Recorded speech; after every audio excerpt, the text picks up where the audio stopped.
Добрый день, уважаемые участники соревнований и все любители футбола. Мы рады приветствовать всех на стадионе «Локомотив» в городе Уссурийске, где сегодня пройдет календарный матч юношеской футбольной лиги среди ребят 2006-2007 годов рождения. Сегодня противостояние команд «Чор-Динамо» Владивосток и РССШФ город Якутск. Уважаемые болельщики, напоминаем, что на стадионе запрещается использование пиротехнических изделий и лазерных устройств.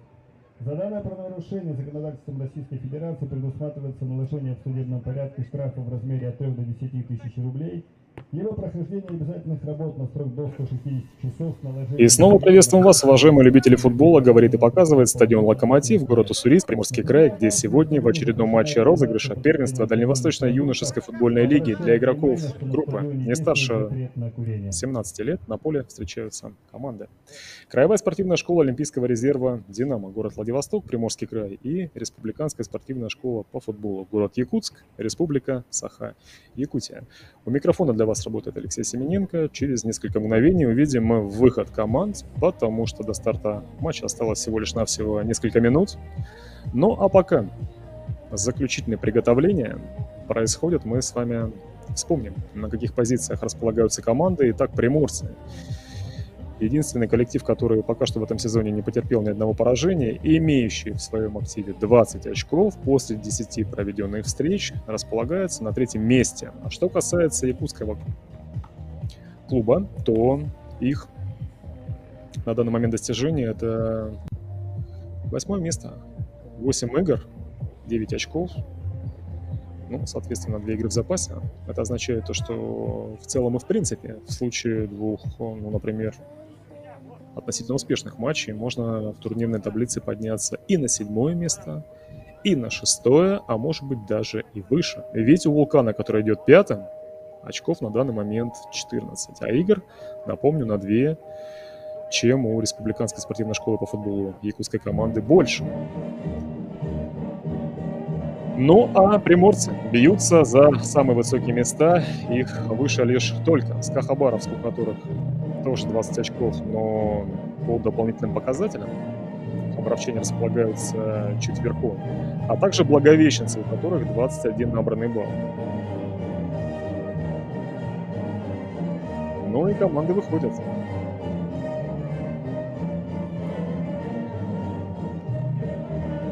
Предстоит сейчас одним и другим в летнюю жаркую погоду собрать все силы.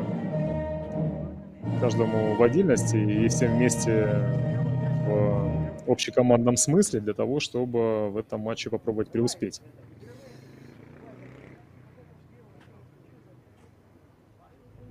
Но и главный арбитр встречи, которым сегодня является Богдан Константинов. Команды выводят и дает разрешение на традиционную процедуру церемонию приветствия сегодняшних участников игры.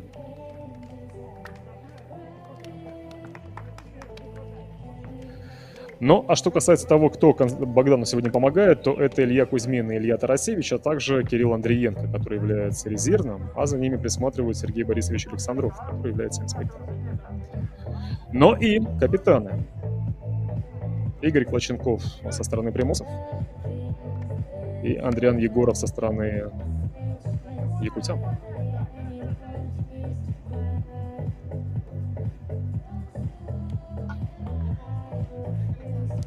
Зрители располагаются на трибуне. Мы с вами у своих мониторов еще удобнее присаживаемся. Команды меняются половинами.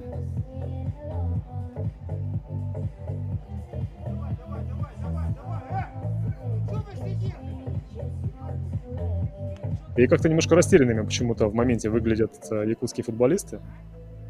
А сейчас дружно в кружочек встают.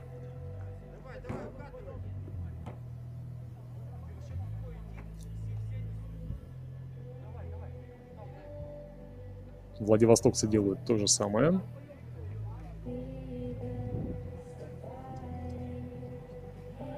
Ну, а там камеры пока что у нас нет.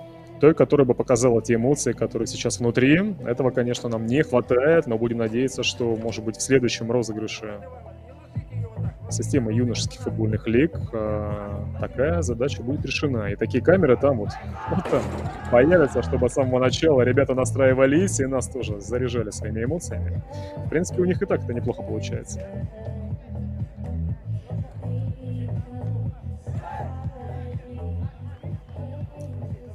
Ну а все, участники матча расставляются по позициям. Что касается игровой схемы владивостокцев, то здесь, в принципе, все достаточно понятно. 4-2-3-1. А вот что касается гостей. 4-1-4-1. Может быть. Но посмотрим. Итак, свисток арбитра прозвучал. Игра началась. Так давайте вместе за нею наблюдать. Поехали. Алексей Долженков, левый защитник. Прокатывает на Артема Графинина, который действует в обороне в центре.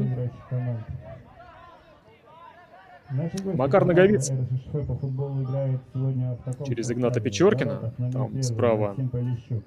Номер 21 Даниэль Бичелов. Номер 7 Константин Гахвейс. Действует под номером 5 Егоров. Номер 10 Алексей Абатков. Захаров. Номер 2 Иван Климов. Номер 23 Айхан. Ну и, наверное, есть смысл нам вас познакомить с в целом составом играющих команд.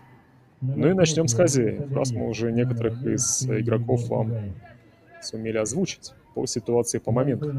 А ворота защищает голкипер. Номер 35 Тимур Пазылов. Четверка защитников в центре. Артем Аграфенин, номер 27, и Игнат Печоркин, номер 74.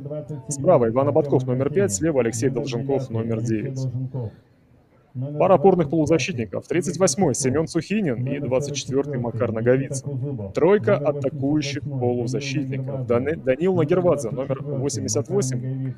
Никита Кузупов, номер 44. И Эльдар Шпилькин, 33.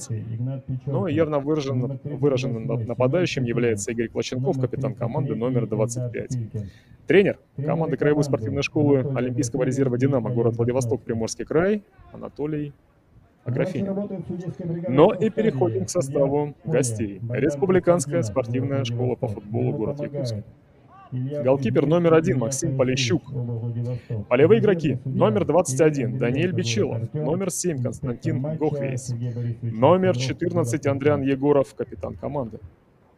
Номер 10 Алексей Захаров. Второй Иван Климов. 23-й Айхан Новгородов. 77-й Владислав Радкевич, 69-й Максим Рудых. Номер 3 Равиль Садриев, номер 11 Егор Угай, тренер команды Михаил Никифоров, и право на первую угловую зарабатывает якутский коллектив.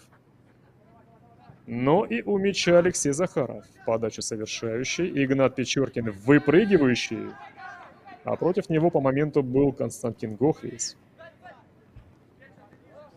Но и гости мяч на чужой половине сохранили. И правый защитник Иван Климов разгоняется и забрасывает. Прям штрафную. Алексей Долженков пас на Эльдара Шпилькина отдает. Макар Наговицын в центре подхватывает на высокой скорости, разгоняет наступление направо на Никиту Кузубова. Игровой снаряд переадресовывает, а там левый защитник, номер 20. Первый Даниэль Бичелов. Ну вот, пару крайних защитников мы с вами определили. В центре действуют номер 77 и номер 11. Это Владислав Радкевич и Егор Угай, соответственно. Пока паузу отмечаем. В центре, имеется в виду в центре полузащиты. Бичелов готовится.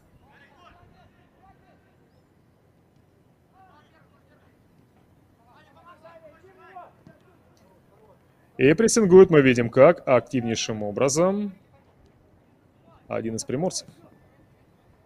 И вот такой прострел от Игоря Клоченкова. Почему не попадает Никита Кузубов? 4-я минута. Невероятный промах. Воу. Вот это да. Но и такой встревоженный такому вот факту. Хоть и не пропущенному голу, но все же самому обстоятельству, которое только что произошло. Максим Полищук. И его розыгрыш на коротке.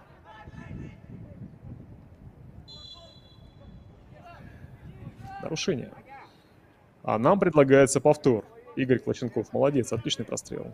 Ну, как ты, Полищук, по идее, мог бы поймать, да? Там мяч прям под ним нырнул, смотрите.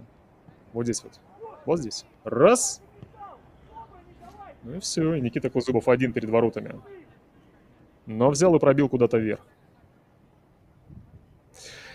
Айхан Новгородов тоже в центре, вместе с Радкевич.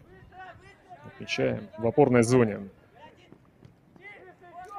Один из центральных защитников Андриан Егоров. Капитан, логично. Ну, а второй Равиль Сандриев, номер 3.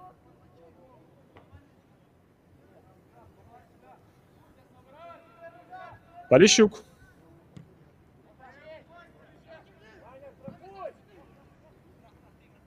Кто в атаке у гостей? Кто этот парень? О, а не локоть ли он там выставлял? Константин Гохвейс. Против него по моменту сработал Артем Аграфенин. А справа Кузубов разгоняется и подачу совершает. И Макар Наговицын бьет. Оу, еще один шанс у приморцев. Браво, Полищук.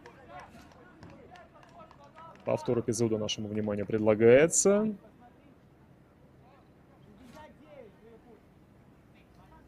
Ну и забросы за боковой. По идее, это Боткова. Клоченков. Скидка. А Ботков. Попытка подачи. И перед ним...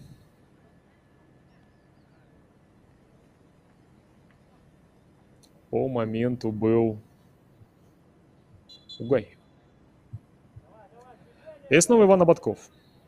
С одной ноги забрасывает. В коллекцию неправильных вводов. Этот моментик попросим мы нашего режиссера тоже записать.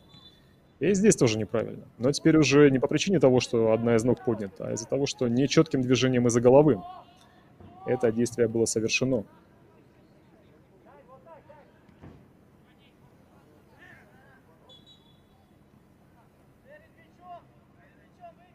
Нарушение от атакующей команды.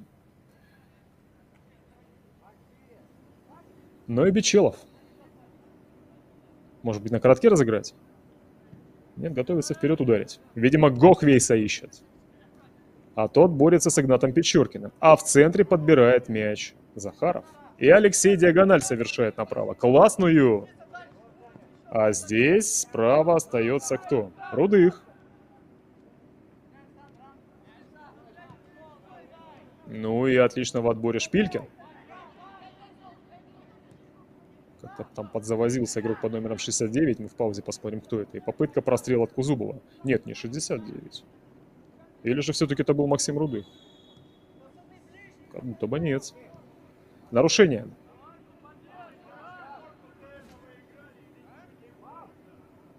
Против Бичелова, Клоченков. И против кого-то из соперников Кузубов.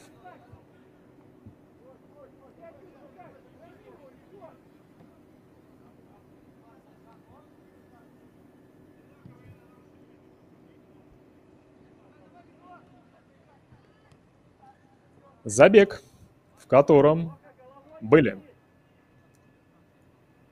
Склюев, нет, прошу прощения, Печоркин со стороны приморцев и со стороны гостей Угай. Я его так немножко поторопился назвать центральным полузащитником, он действует слева. А Бичелов забрасывает. А Ботков полет мяча прерывает. Потом его подвешивает. Вот такая скидка. Ну и вот такое вот действие от Сухинина. И право на вторую угловую для гостей возникает.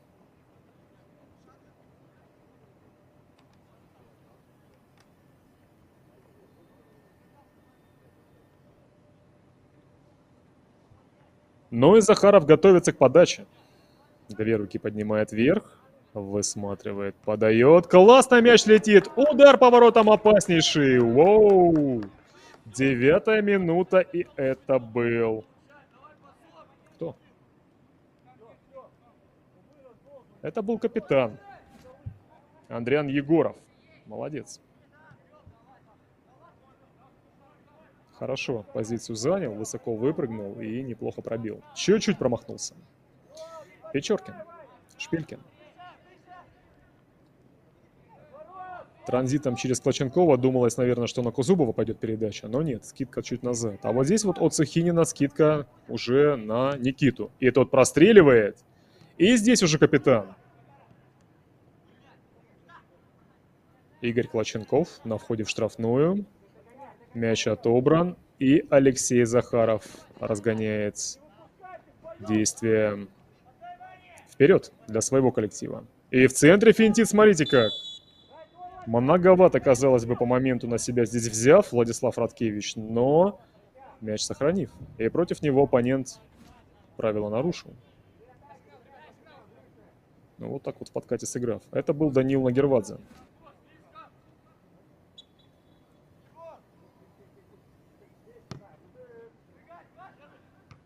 Садриев. Это, кажется, был он. По диагонали вперед пробил. Нет, это все же был снова капитан Егоров. Видимо, за стандарты со своей половины отвечает он. Но и слева Угай. Но перед ним Ободков. А в центре Шпилькин. Вот такой перевод, и здесь Долженков. Налево, где Нагервадзе. Наброс от которого на Клоченкова. Попытка обработки от Игоря. Мяч под контролем. Налево, а там уже Долженков. Подача от Алексея. И Угай как-то не очень четко. Пытаясь мяч выбить, буквально на несколько метров от себя его откинул. Но Иван Ободков до мяча здесь не добрался. Потеря. И, кстати, уже больше 10 минут сыграно.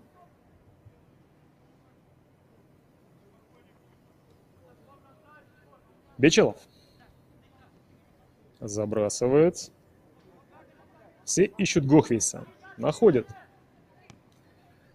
Легко, кстати, на поле увидеть Захарова. У него такой стиль бега, несколько отличающийся. И стиль техники работы с мячом от остальных его партнеров. Более техничный, что ли. Вот такое вот столкновение Долженкова и Климова. Иван с мячом. Забрасывает. А там, напомню, помогает ему справа Рудых. Артему Аграфенину ничего не остается, как просто мяч выбить. Ну и снова Иван Климов.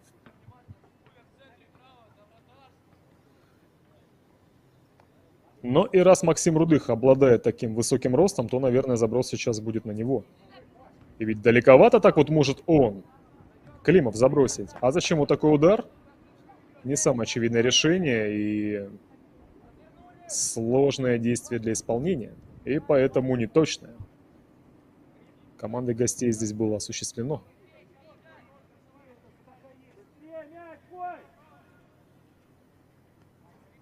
Печоркин.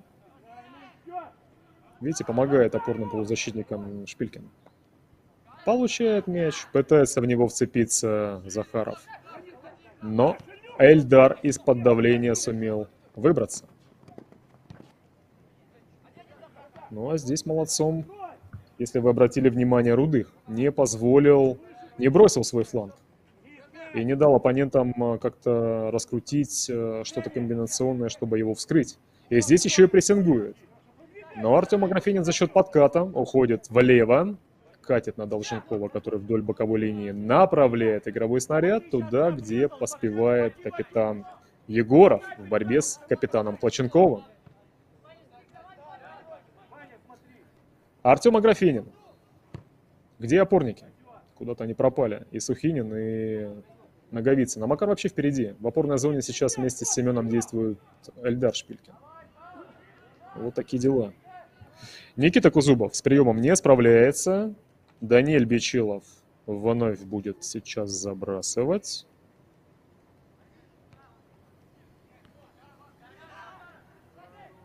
Данил Нагервадзе корпус выставляет. Но, правда, Владислав Радкевич потом в какой-то момент включается и все же мяч теряет. И на Клоченкова пас. И Равиль Садриев выбил.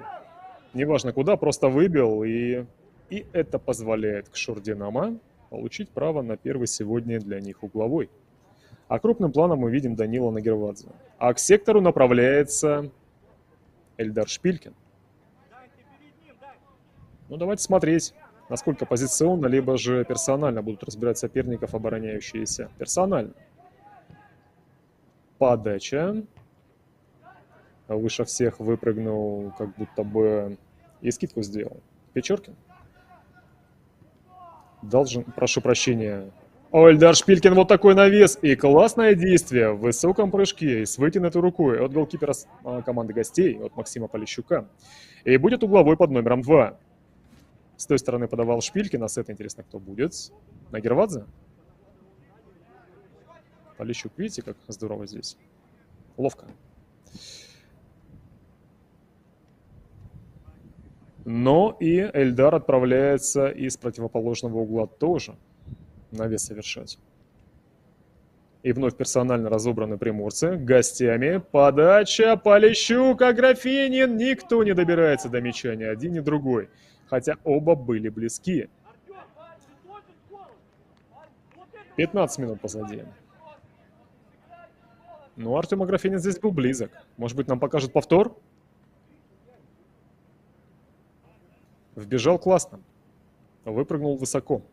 Соперников оттеснил уверенно. Оставалось лишь только до мяча все же дотянуться и пробить. Егоров здесь выбить мяч не смог. А здесь против Нагервадзе поборолся. И Климов мяч упустил. А повтор эпизода спасибо нашему режиссеру. Смотрите, как классно вбежал. Выпрыгнул. О, ему свой же помешал. Сухинин. От Рудых ушел, но вдруг Сухинин возник перед Артемом. Это вот такая была хронология эпизода. А подача была классная от Эльдара Шпилькина. Как раз таки, прям-таки к осевой линии и на самую линию площади ворот. Идеальная точка, чтобы там замыкать такого рода пасы. Алексей Долженков. Вброс в штрафную. Игорь Клоченков. Классный перевод в касание. И Кузубов выигрывает борьбу. Прошу прощения, неважно у кого, потому что уже Никита в штрафной. Обыграв по пути Бичелова, но пас отдав не точно.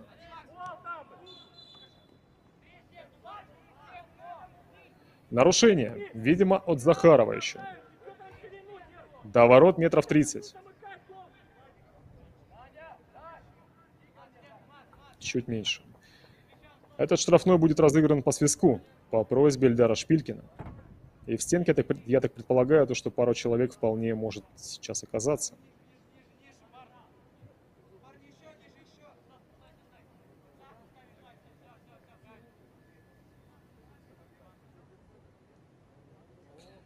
Но пришли центральные защитники. Значит, наверное, все-таки вряд ли будет удар, но будет что-то типа удара паса.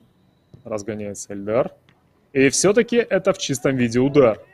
В створ попадает, но это так получилось лишь только разминочным образом для Максима Полищука с легкостью,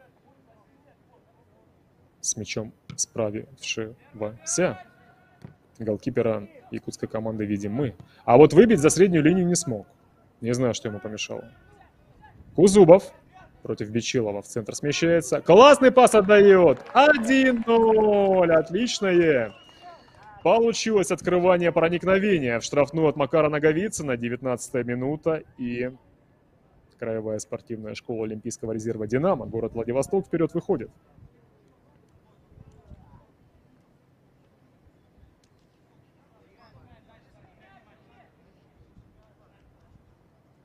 Расстроенного Максима Полищука нам показывают. И вместе с ним и капитана Андриана Егорова. Как-то они здесь просмотрели. Но сперва Никита молодцом сместился. От Захарова уйдя. Ну и классное открывание от Макара Наговицына. Я уж не знаю, как не смогли защитники там его оставить в положении вне игры.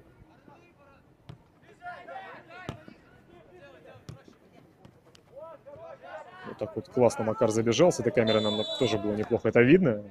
И очень уверенно свой шанс реализовал. А здесь желтую карточку получает Алексей Долженков за фол против Владислава Радкевича. И сейчас нам покажут, в чем именно это нарушение было. Но ногу выставил, но вроде бы успел ее как-то смягчить. Поэтому будем надеяться, что для Владислава Егорова здесь никаких серьезных повреждений не возникло. Ну, а Алексею Долженкову карточку мы запишем. И готовится Иван Климов к навесу. Разгоняется, подает. Тимур Позылов ловит. Хоть ему и пытались помешать и Егоров, и Гохвейс.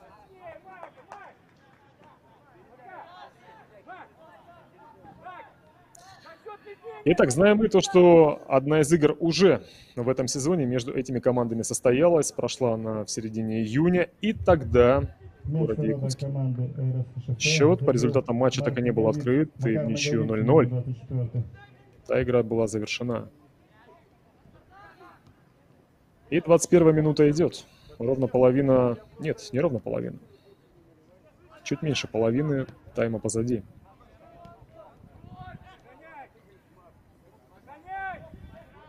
С мячом Игорь Клоченков. Эльдар Шпилькин. Налево на Алексея Долженкова. Немножко Рудых здесь за ним не поспевает, поэтому пас на Нагервадзе проходит. Климов пытается которому помешать, и все-таки от Данила прострел с мячом снова в чужой штрафной Наговицы. Вот так Макар раз за разом оказывается в недалеке чужих ворот, здорово открываясь и предлагаясь под передачу.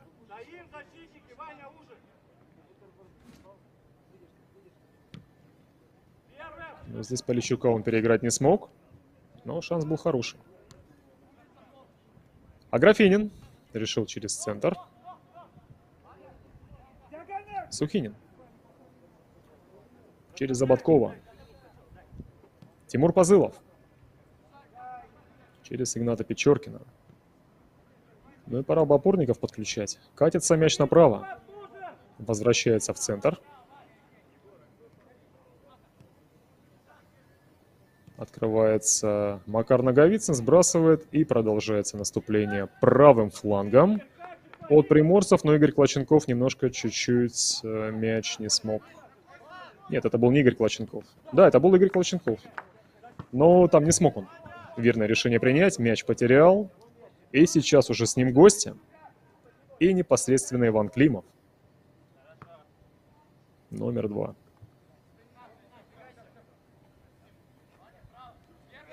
Умеющий сильно забрасывать. Делает он это. И видим мы от Рудых скидку в расчете на Константина Гохвейса. И снова немножко как-то опорники под...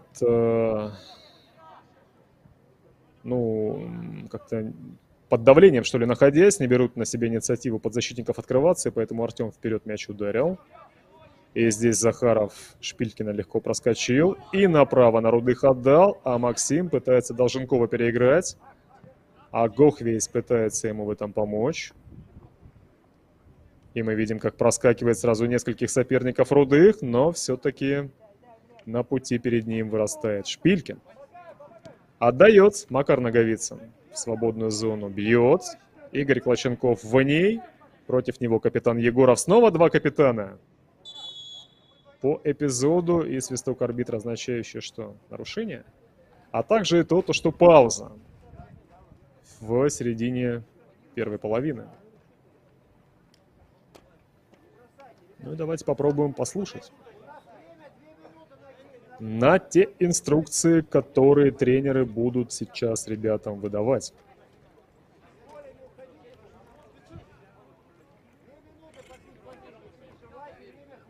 Целых 2 минуты, как будто бы, есть у них на все про все. И отдохнуть, и тренера послушать. Мы видим то, что к Эльдару Шпилькину обращается Анатолий Аграфенин.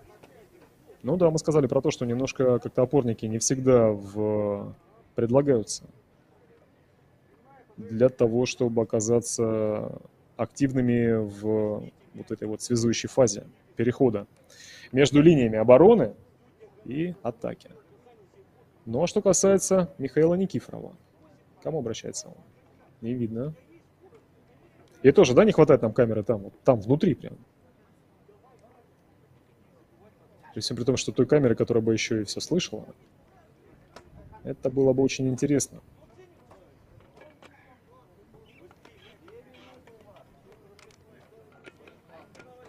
И вот такая вот речь, не прекращающаяся от Анатолия Графенина, прям все 2 минуты занявшая. Такое ощущение, что Михаил Никифоров чуть побыстрее с своими подсказами в данном случае справился. Но уже свисток прозвучал, а Анатолий Графенин продолжает работать. Уже на концовочку оставил он коммуникацию с Алексеем Долженковым. И здесь нашел, что сказать. И снова Эльдару Шпилькину. Вот с кого начал, с тем, в общем-то, он эту паузу в разговоре закончил. Но и Эльдар пошел готовиться к подаче штрафного, точнее сказать, к подаче мяча с точки, в которой был назначен штрафной.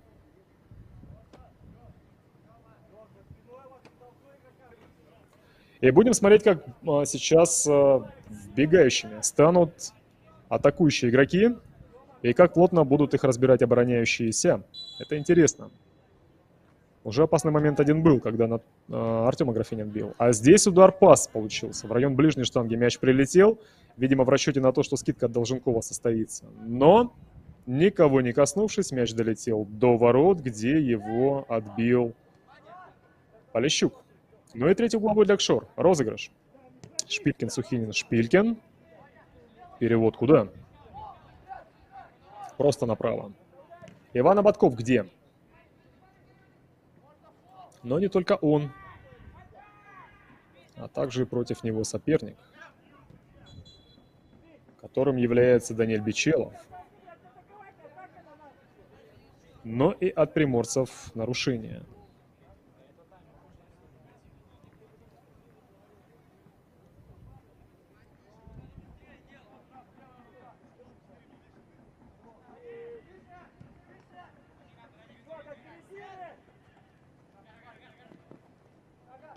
Егоров. Назад. Полищук.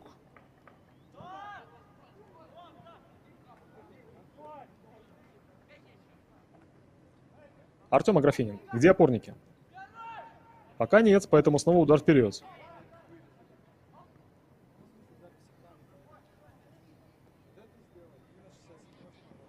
Радкевич пытается бежать. Нет, Угай. Радкевич в центре. Угай слева. Номера у них похожи просто издали, если смотреть. 77-й, 11-й. Данил Нагервадзе. И прессингующий его Иван Климов. Игнат Печоркин. Ну где опорники? Есть опорник справа, но передача куда-то налево. Нагервадзе.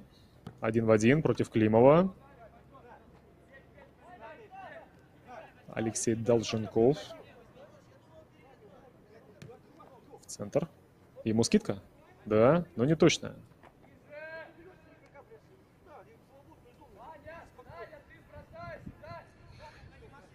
Это Айхан Новгородов помешал, насколько я понял, Макару Наговицыну точный пас отдать. И вот такой от Климова заброс снова. И будет сейчас еще один. Видимо, тренируется с мячами, с утяжеленными, с специальными. Забросы совершать. Видите, как классно кидает? Метает. Метров на 30. Захаров.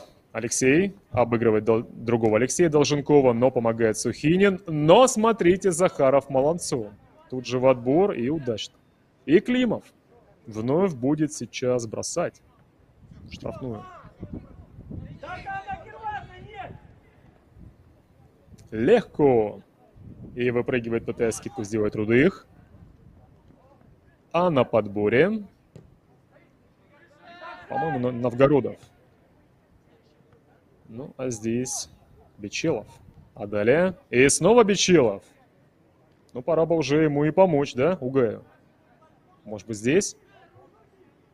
Все бы ничего, если бы не Шпилькин. Крепкий на ногах, корпус выставивший, мяч забравший, направо его отдав, там, где Клоченков зацепился.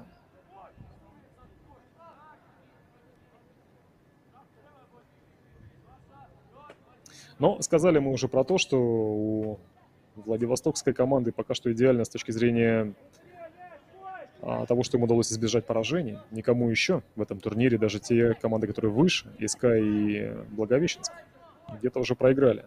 А вот приморцы еще ни разу. Но ничьих много, целых 5. 5 побед, 5 ничьих. А у якутской команды 2 победы, 3 поражения, 3 ничьих. Угай ловко пытался проскочить. Сбил его, судя по мнению арбитра, Иван Ободков. Так как-то на противоходе поймав. А Угай здесь, соперник, а мяч прокинул и пытался там за ним бежать.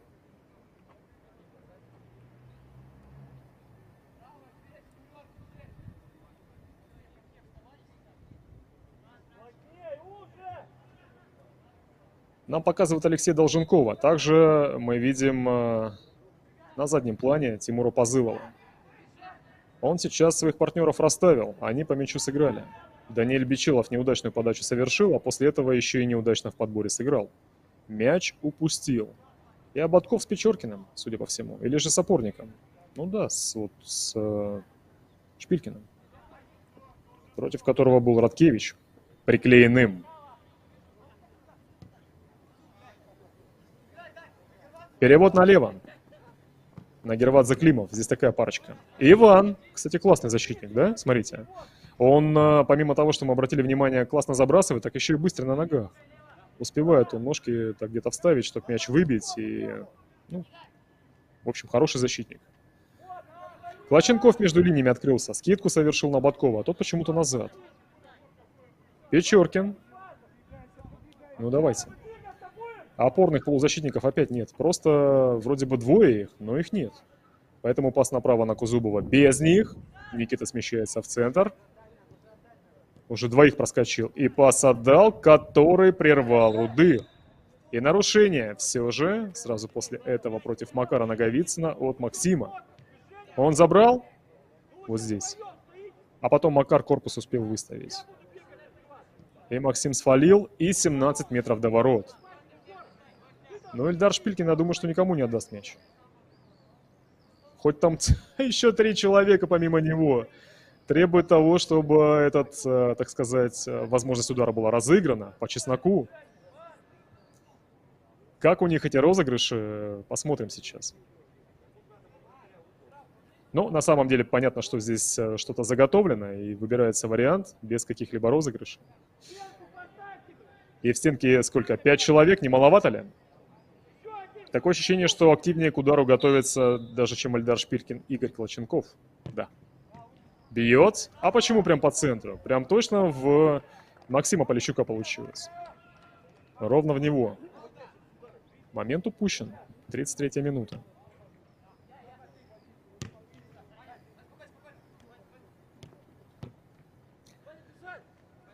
И снова Климов хорош. В этот раз через стенку с Захаровым.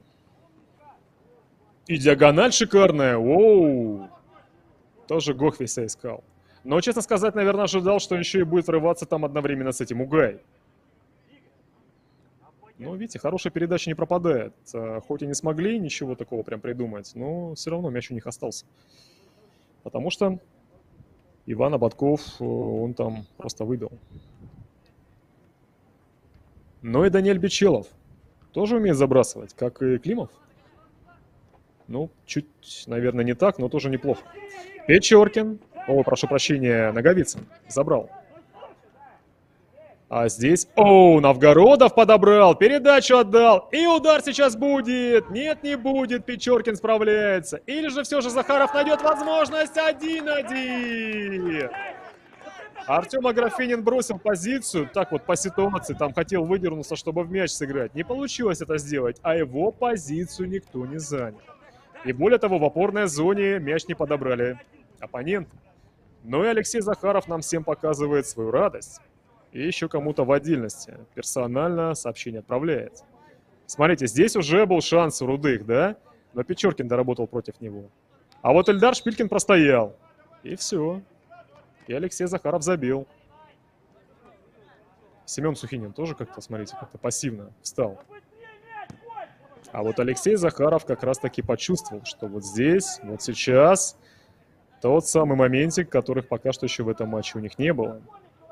И классно пробил. 16,5 метров. Левый для себя, правый для голкипера, нижний угол ворот. Не берущимся для Тимура Позылова образом. И случилось это на 34-й минуте. Но они игру стабилизировали. Я про гостей. Поначалу, да, преимущество было у хозяев, а потом как-то вот, когда опорники перестали действовать в активной фазе на постоянной основе, все, игра стабилизировалась. И снова Рудых, и его прострел. Но в данном случае подбор от Сухинина. Артем Аграфенин. Иван Ободков. Ну, Иван направо, где Долженков. Обыгрывающий 1 в 1. Легко. Соперника. Центр смещающийся, а там же ведь нет никого. А это был не он. Это был Никита Кузубов. Это был не Алексей, прошу прощения, не Игорь Клоченков. А где же тогда был Игорь, когда его Никита здесь пасом искал? Нарушение от Угая против Ободкова. И заключительная 10-минутка в этой игре, в этом тайме, стартовала.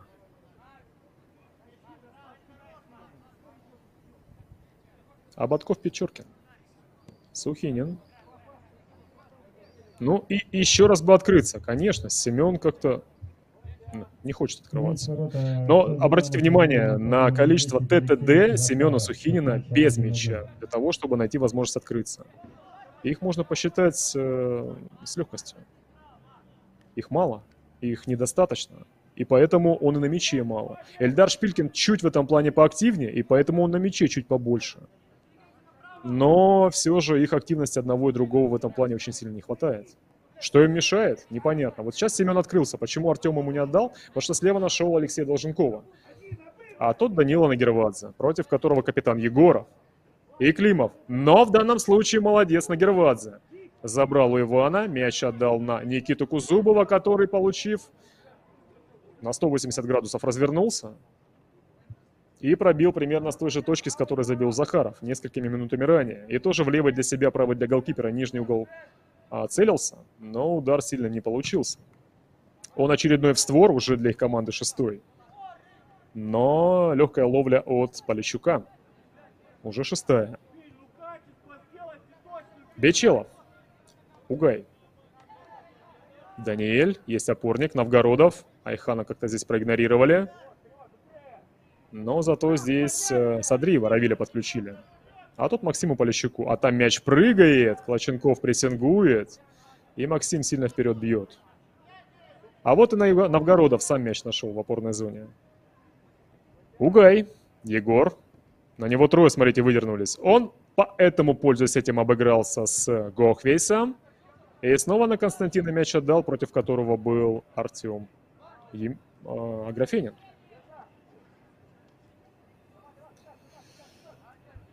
Но и Даниэль Бечелов. И еще раз из-за боковой. Через Айхана Новгородова. А далее Егора Угая. Нет, прошу прощения, там в центре ведь еще есть, мы с вами говорили, Владислав Радкевич. А уже потом был Угай. И перехват осуществлен Шпилькиным. Сухинин. Кузубов.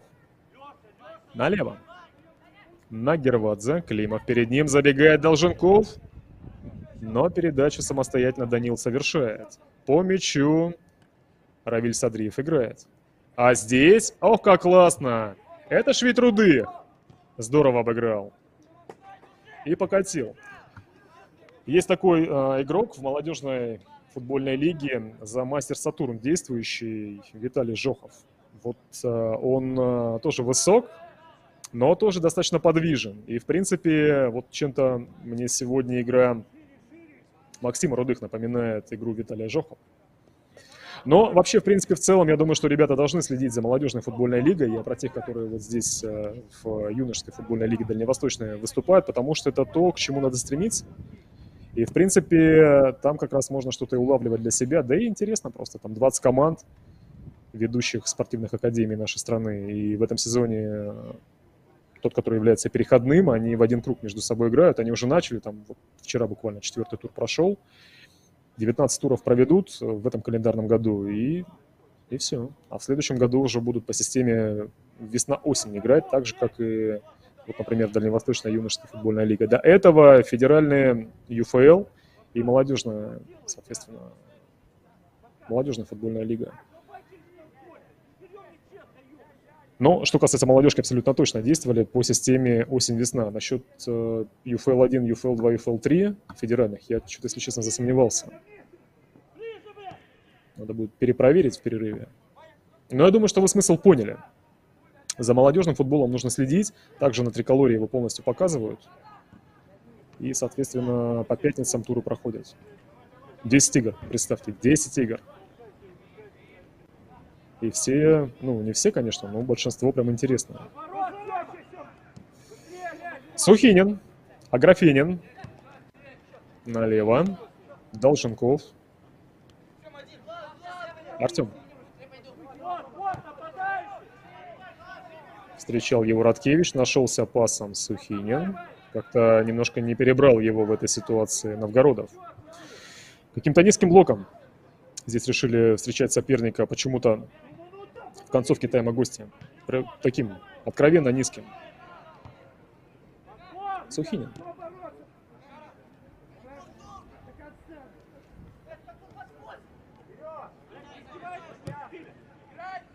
И здесь выбивает мяч подальше Угай, как-то оказавшийся по ситуации справа.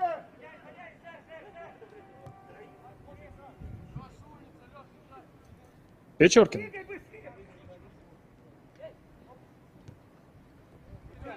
Налево. Долженков. Но видите, у них схема такая у приморцев 4-2-3-1, которая подразумевает, что крайние защитники должны быть прямо от и до готовыми быть плеймейкерами, если по-простому сказать. Наравне с этими опорными полузащитниками, да, то есть они могут быть связующими, разгоняющими, да, там, и ко всему этому еще и так вот, в уже финальной трети непосредственно участвующими. Макар Наговицын прессингует Ивана Климова. И капитан Егоров мяч выбивает. А это не очень удачное действие от кого-то из опорников.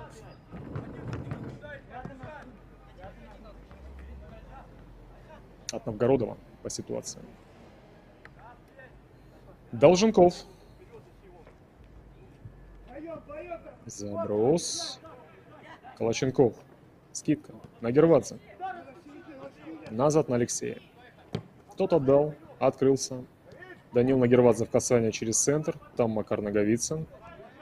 И катящийся под него Владислав Радкевич. Подобравший шпильки. Пас отдавший. Но Захаров.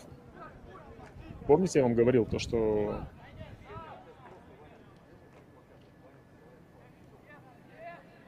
Хотя нет, ошибаюсь, это был Бичелов.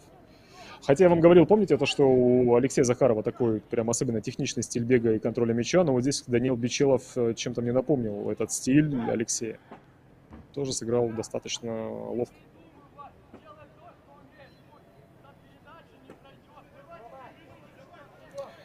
Иван Ободков. Забрасывается. Никита Кузубов пытается Даниэля обыграть. Очередной раз мяч за боковую линию выбит.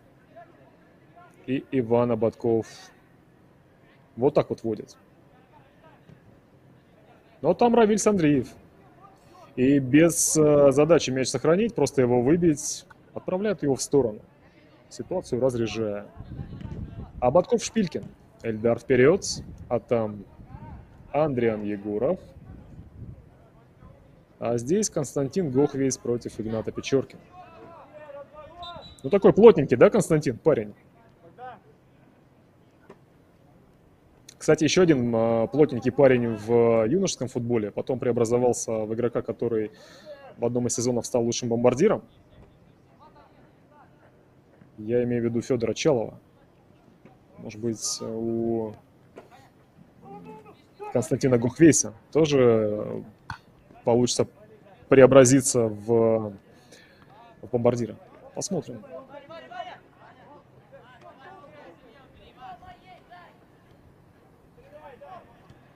Нагервадзе. И против него был быстрый Климов. И точный Климов. Он попал в древко. Во флаг. Так все и задумал. Шпилькин-Сухинин.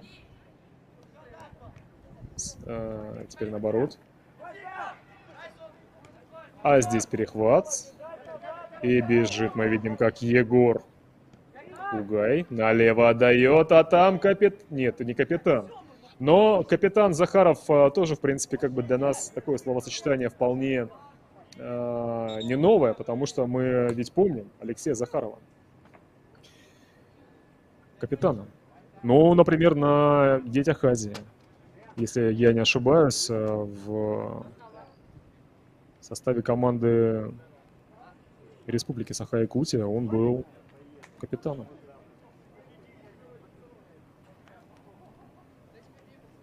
В общем, Алексея мы как бы уже так не раз и не два видели в Приморье.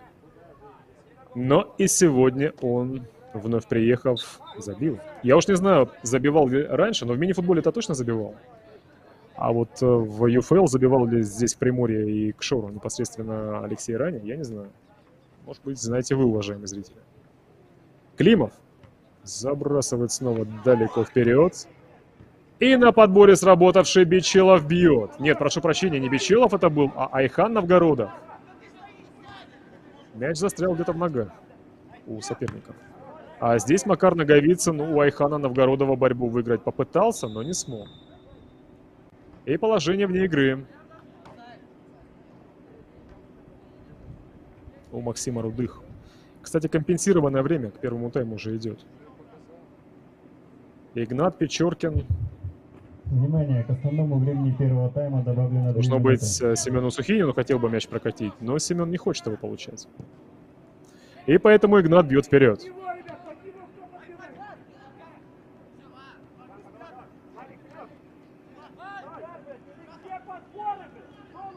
Так, с мячом.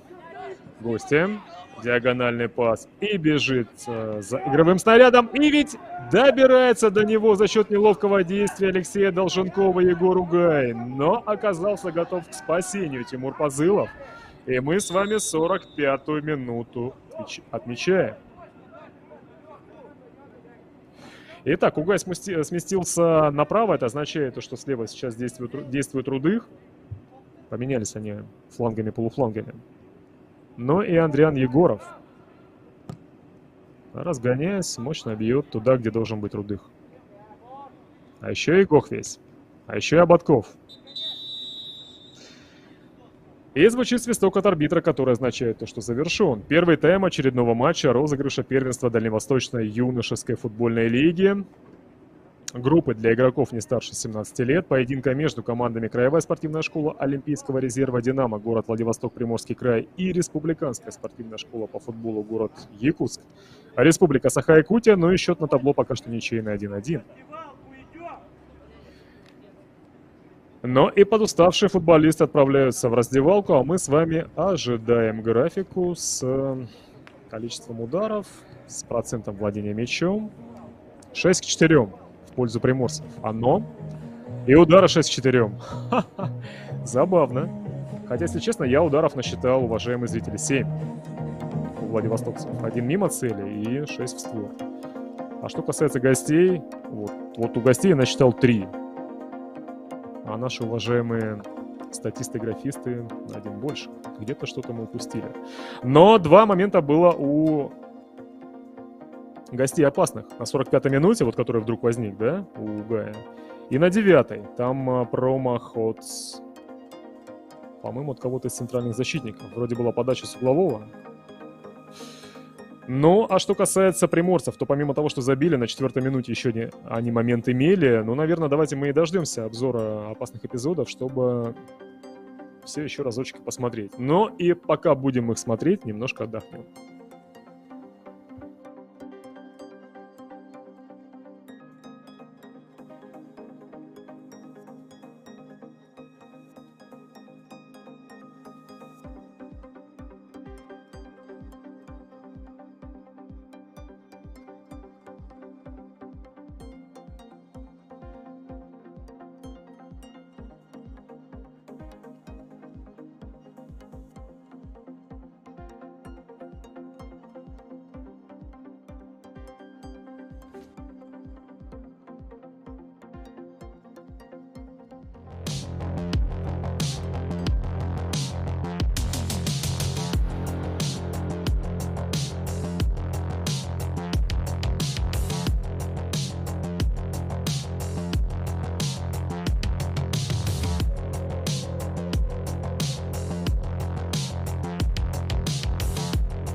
И снова приветствуем вас, уважаемые любители футбола. Вновь говорит и показывает стадион «Локомотив», город Уссурийск, Приморский край, где сегодня в очередном матче розыгрыша первенства Дальневосточной юношеской футбольной лиги для игроков не старше 17 лет на поле встречаются команды.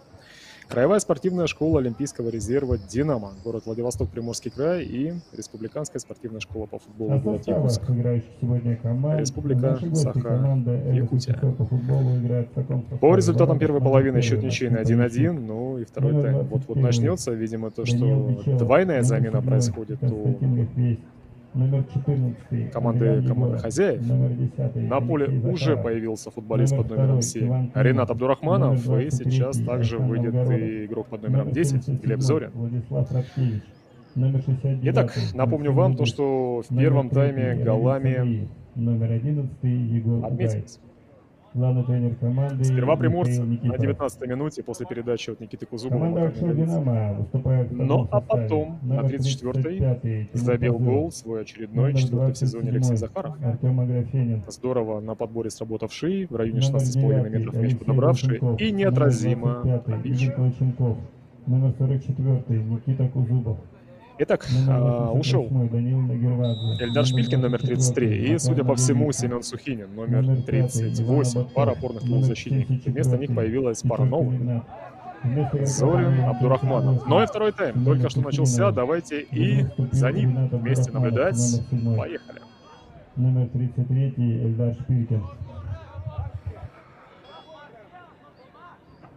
Алексей Долженков вводит мяч через Артема Графенина, делает это. Артем через Макара Наговицына, который оказался в опорной зоне.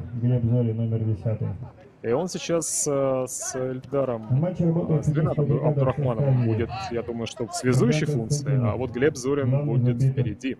Ему помогают Илья Кузьмин. Прям рядом, недалеке от чужой штрафной открываться и там за мячи борец позицию искать. И Игорю Клоченкову прежде всего и в первую очередь помогать.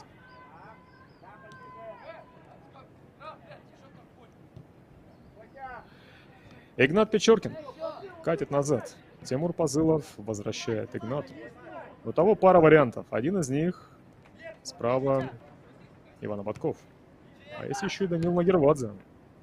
Между линиями классно открывшийся. И вот сейчас на Ободкова мяч доставленный, а тот уже у линии ворот чужих. И против него сражается Даниил Бичелов. И сражается удачно. И первый помощник арбитра Илья Кузьмин указывает флагом направления, в какую сторону должен мяч вводиться. Итак, Илья Кузьмин помогает в качестве первого помощника, Илья Тарасевич в качестве второго, Кирилл Андриенко в качестве резервного, а все они вместе помогают главному, которым сегодня является Богдан Константинов. И за ними, за всеми присматривает Сергей Борисович Александров, инспектор сегодняшней игры. Нарушение правил в действиях Максима Рудых фиксируется. И Иван Ободков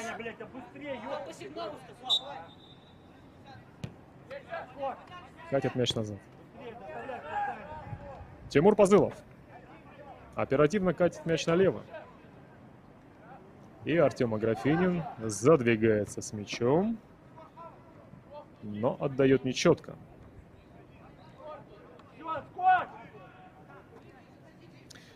Алексей Долженков. Должны его уже, наверное, соперники встречать. Никита Кузубов. О, как-то классно он сумел, смотрите как. Обыграть, оттеснить ловкого и быстрого Ивана Климова. И потом еще и кого-то оттеснил. Капитана Андриана Егорова. В общем, двоих как-то он сумел на газон опрокинуть, и сейчас им обоим непросто.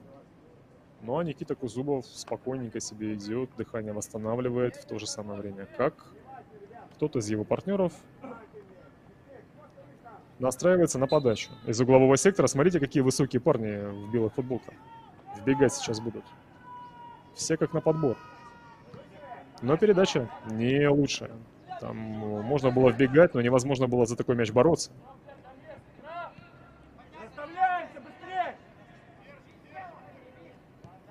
Ну, а пас совершал, насколько я понимаю, недавно вышедший Ренат Абдурахманов, которому нужно немножко подразмяться в игре уже. Бичелов через центр, опасно сбрасывал. И как раз таки точка, где Глеб Зорин, по идее, должен был бороться. А это заброс на Гохвейса, против которого 1 в 1 партнер. Нет, не партнер, соперник, а партнер был слева. И им был мобильный Рудых. Но справился Ободков с ними с обоими. И готовится к тому, чтобы за боковой линией мяч вести Бичелов, у которого почему-то единичка очень на семерку похожа на спине, хотя нет. Нормальная такая единичка. И хороший такой заброс, смотрите, в стиле Климова. Воу! Практически он смог мяч доставить до линии площади ворот. А здесь мчит Наговицын. И пытается его Айхан Новгородов преследовать отчаянно. Налево Макар катит, а там Никита Кузубов бьет по воротам. И складываясь, отбивая мяч из нижнего угла, срабатывает Максим Полищук, который в первом тайме отразил 6 ударов по своим воротам. И вот во втором тайме уже по меньшей мере 1. Ну и очередной 5-й в матче угловой назначается.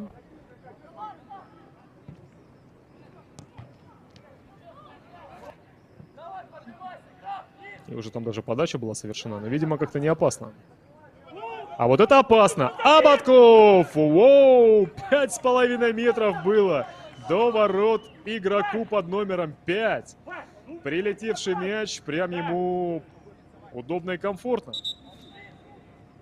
Бережно Кузубовым был организован и доставлен. Упакован, ленточкой перевязан праздничной. Но промах от Ивана в моменте, где потерял позицию Бичелов. Замена. Егор Угай поле покидает.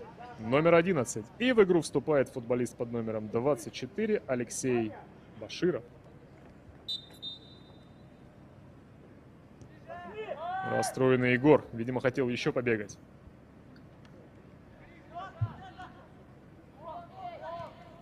Но Алексей там справа позицию занимает, где был Егор. А это проникновение в штрафную. Но это блок. От капитана, от Андриана. Нет, это от опорника. Это от Айхана Новгородова был блок. Видите, как он низко с линии защиты, действуя, помогает им, иногда встраиваясь к ним в линию. Молодец, Айхан. Вообще, в целом, якутский клуб хорошее впечатление производит. И по предыдущей игре для футболистов группы не старше 15 лет. И вот в этом матче тоже. Константин Гохвейс. Один оказался в окружении троих. Потерял. Тимур Пазылов направо. Забегание Ободкова за Нагервадзе. И подстраховка от Радкевича. Иван Ободков немножко чуть, пожалуй, чересчур изменил точку, с которой нужно было мяч вводить, метров на 10. Оказался впереди.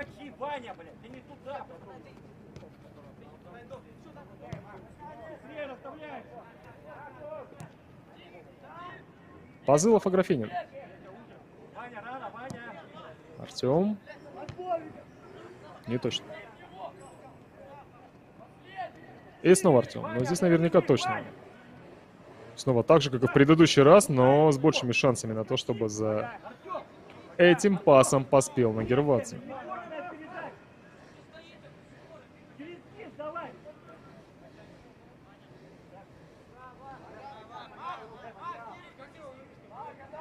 Смотрите, помните, я говорил про то, что Гохвейс такой плотненький? Вот сейчас вот сравнительно можно было это оценить, да? Поэтому я думаю, что у него в моменте какой-нибудь будет, где он этой своей плотностью сможет воспользоваться. А если это будет чужой штрафной, то это будет опасно. Зорин. Принял, развернулся, отдал. Кузубов 1 в 1. Проскочил Климова. Кстати, интересно получилось то, что Климов-то быстро, а сейчас с ним, точнее напротив, против него действует тоже очень быстро Кузубов. И вот кто кого ловчее здесь по ходу этого тайма окажется, посмотрим. В одном из эпизодов, получается, Бичелова обыграл, да, там Никита. А может быть и не Даниэля, а кого-то другого. Но перед тем, как голевую передачу отдать. Там своими быстрыми ногами воспользовался. А вот, пожалуйста, своей плотностью в борьбе. Вот за мяч в воздухе воспользовался Гохвей. Скидку совершил и уже в чужой штрафной. Рудых, но, правда, пас от него Ренатом Абдурахмановым прерван. Но, правда, после этого Ренат теряет. Но и Радкевич тоже как-то не самым лучшим образом мячом распоряжается.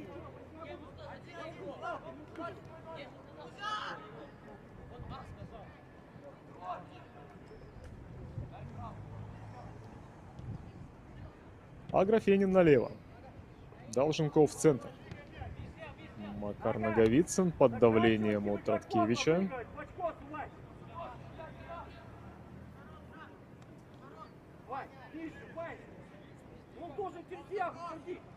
И снова нет опорников.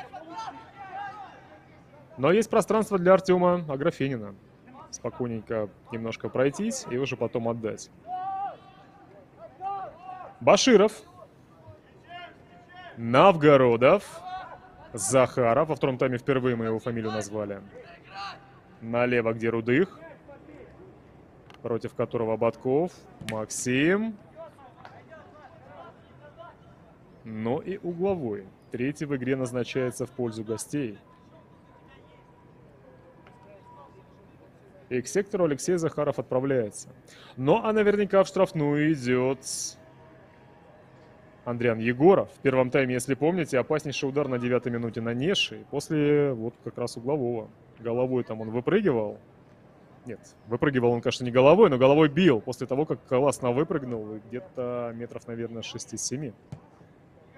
Пытался мяч в ворота переправить. Здесь передача была плохая от Захарова. Подбор от Нагервадзе, в которого вцепился Равиль Садриев. Но Данил справляется и направо отдает. А потом еще и передача налево. И ловкий подкат.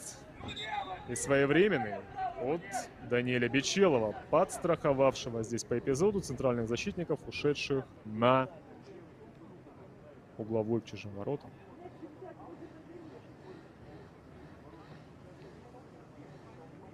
Итак, вот такая была попытка быстрой атаки. Нагервадзе, Абдурахманов и Кузубов. И Никита уже был близок к позиции для удара. Если бы не Бичелов. Аграфенин и Ботков. Его встречает Захаров.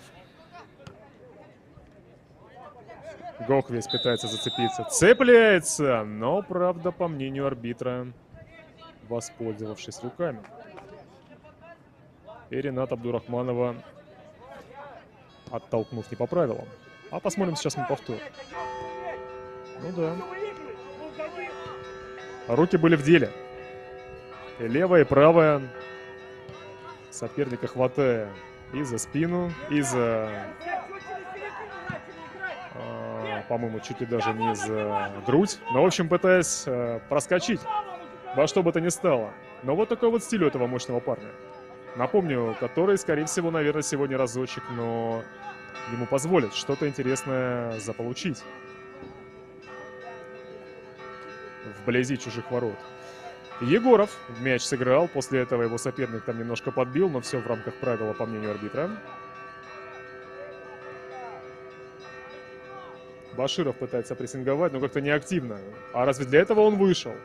Чтобы просто стоять и смотреть.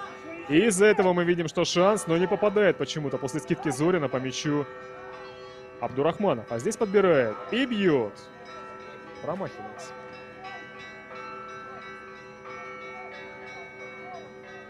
И Максим Полищук, очевидно, не торопясь,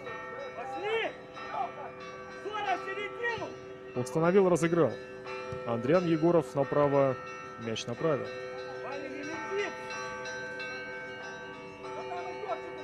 Но, наверное, начало второй половины примерно так же, как и в первом тайме. Тоже сперва с большим преимуществом от хозяев можем зафиксировать, что проходит. Но если помните, то где-то минуты с 15-й гости игру стабилизировали. А как оно будет здесь? Макар Наговицын. Артем Аграфенин. Макар Наговицын, Иван Ободков. И снова Артем. Низкий блок от гостей. Пас на Абдурахманова, который налево. Кого-то там искал.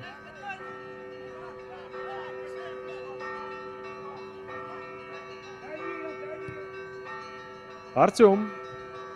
Верхом.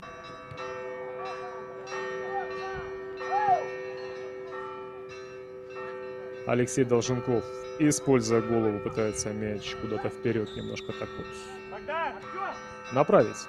И в итоге фол против Радкевича от Абдурахманова. И сигнал, означающий то, что замена. И готовится выйти на поле лучший бомбардир к настоящему моменту с большим отрывом в своей команде. Как вы понимаете, это Арсений Гамков. А меняет он капитана Игоря Клоченкова. И сам же капитанскую повязку и забирает себе.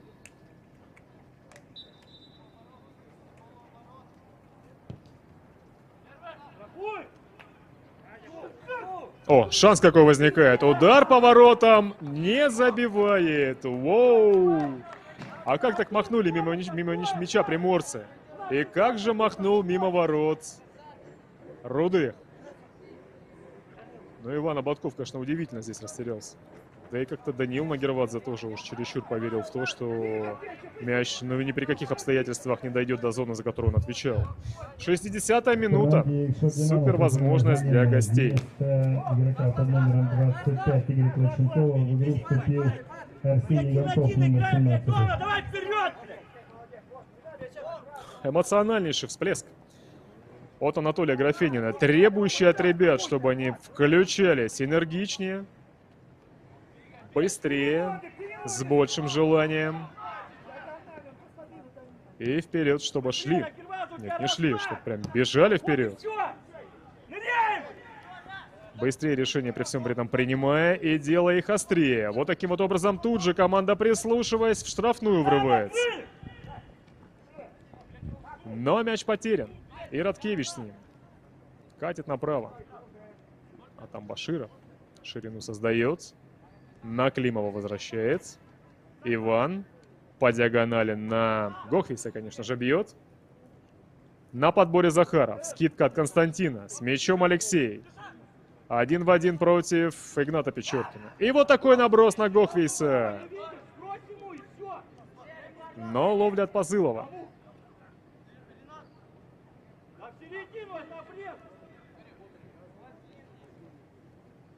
И снова с мячом плеймейкер Артема Графенин. Других плеймейкеров пока что сегодня как-то не видно. Нарушение от Захарова против Клоченкова. До ворот далеко.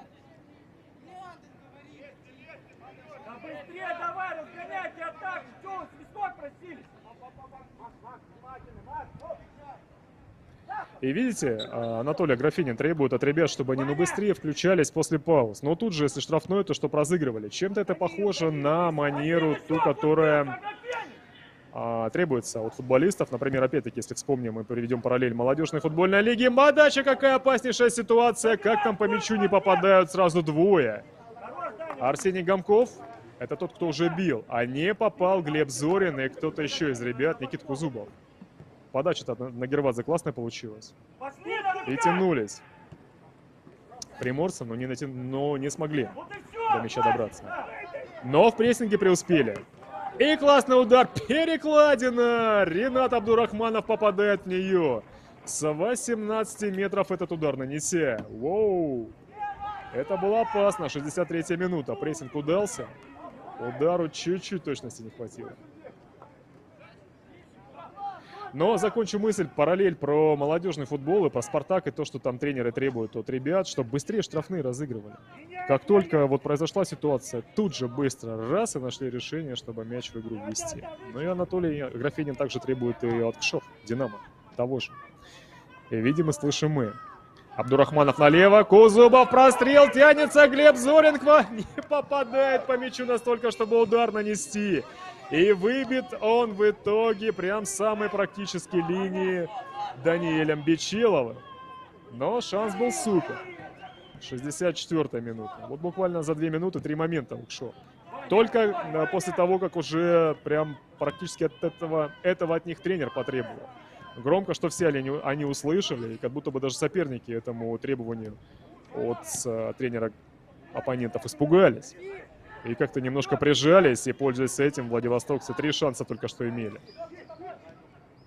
А здесь Захаров проскакивает и бьет опаснейшим образом с левой ноги. Воу! Как же дал себя обыграть. Кто там? Нужно будет на повторе посмотреть, но вот на 3 момента соперников ответили своим моментом гости. Да и вообще, смотрите, с 60 по 65 минуту на двоих команды создали 5 голевых ситуаций. 5. Они за весь первый тайм на двоих создали их 3. Ну, правда, еще 2 забили, тоже 5. Да. Ну, в общем, сколько за первый тайм, за первые 60 минут, столько за 5. И повторы нам тут же режиссером предлагается, раз там как раз замена происходит. И Бичелов мяч выбивающий. И здесь Ободков почему-то не догоняющий Захарова. А здесь уже очередное наступление. И правой ногой в мяч срабатывает, прерывая опасную передачу от соперников, Рудых. И Бичелов расправляется с Нагервадзе. А вот Новгородов бьет куда-то. И здесь слегка достается Ивану Ободкову.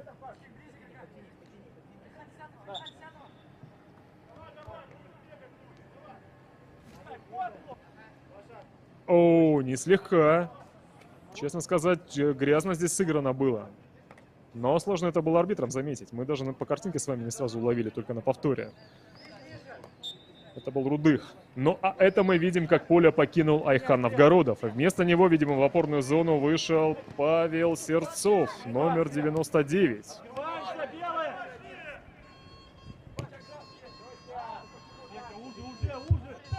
Замена в команде РСШФ вместо игрока под номером 23 Абдурахман Новгородова. направо. Неплохо. Нагервадзе.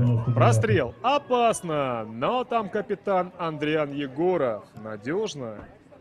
Просто за линию ворот мяч выбивает. И право на 3-й в тайме, 6-й в матче угловой для Кшор Динамо.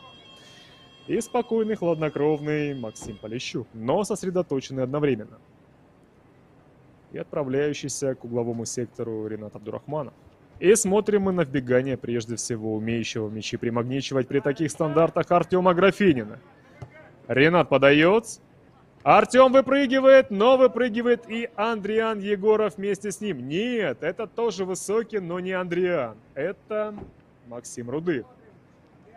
Их можно так немножко сперва испутать. Они реально оба... Смотрите. Ну, самые высокие в коллективе. И вот посмотрите еще на вот такой вот камере. Приближающий. Подача неудачная. Ну и, соответственно, удар тоже сложный. Как-то странно, Никита Кузубов уже 2-й раз, по-моему, оттуда подавая, но делает это уж очень неубедительно.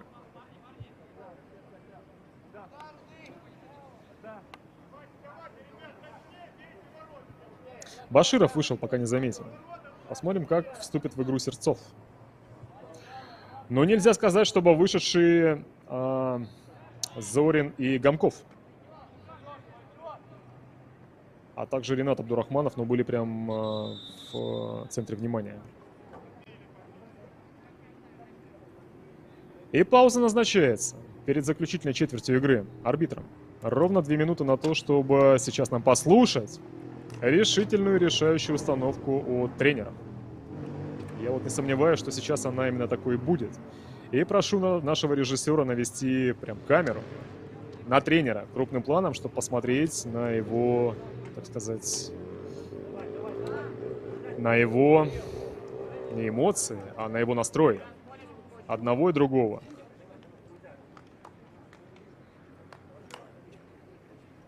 Итак, ведется работа Анатолием Аграфениным с Глебом Зориным. Подключаются в этот процесс инструктажа Никита Кузубов и Арсений Гамков. У Арсения, напомню, в 10 играх 9 голов. Что дальше? На кого переключится в этот вот сейчас Анатолий? на Макара Наговицына. Наверное, попросит от него больше связующих действий. Ну и, может быть, несколько слов сегодняшнему плеймейкеру, Артему Графинину. Но тоже ему они будут не лишние. У него сегодня большой объем ТТД. И в отборе, и в конструктиве. И переключается на другую камеру. Здесь кнопка режиссера. И видим мы Михаила Никифорова. А вот кому он инструкции свои выдавал, я не понял. Но здесь напоследок Радкевич, пару слов. Видимо, требует он, что, забросы? Ну, судя по вот этому жесту левой рукой, было можно подумать, что да, забросы. На Гохвейса. Но, в принципе, они этим самым и занимаются всю игру.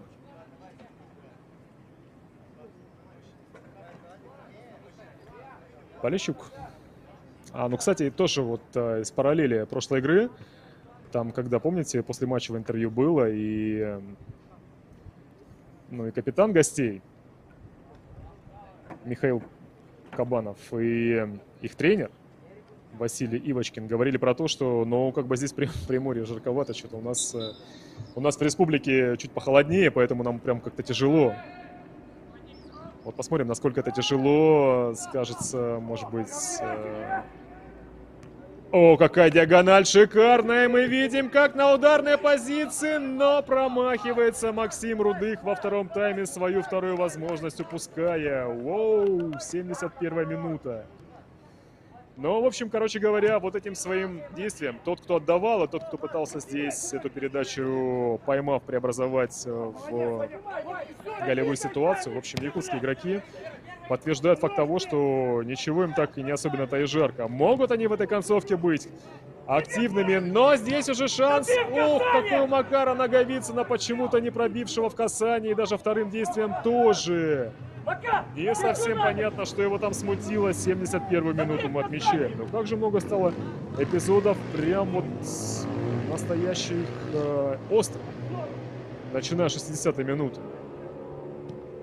Прям практически чуть ли не в каждой атаке. Раз за разом что-то получается такое интересное.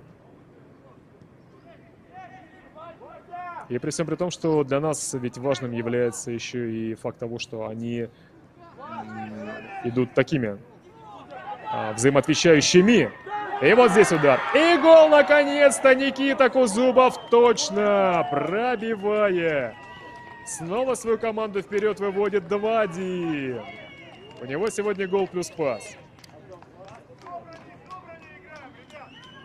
В данном случае потерял позицию Даниэль Бичилов и позволил мимо себя сопернику пробить. Кстати, Никита переместился снова направо. Может быть, Даниэль к этому оказался не готов. Он уже привык, что здесь против него Нагервадзе. А с передачи, кстати, сработал Арсений Гомков. Это он мяч забрал. Смотрите, вот здесь вот. Хорошенечко уже набегавшегося, уставшего и чуть потерявшего концентрацию Радкевича. И прекрасная реализация от Никиты Кузубова.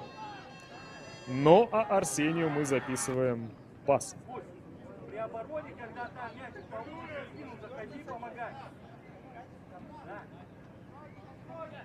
Андриан Егоров. Что теперь делать? Разгоняется Катец. Иван Климов.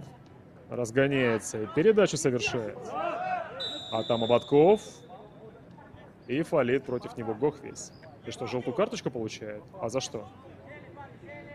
Не совсем понятно. Но, может быть, на повторе мы сейчас рассмотрим. Вот так, потому что была попытка пробить через себя. И попадание по лицу. Никита Кузубов, команда Акшор-Динамо. Счет матча 2-1.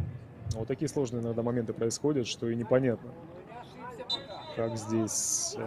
Как же здесь? Ну, их расценивать, да? А еще когда, получается, по сопернику он здесь попал.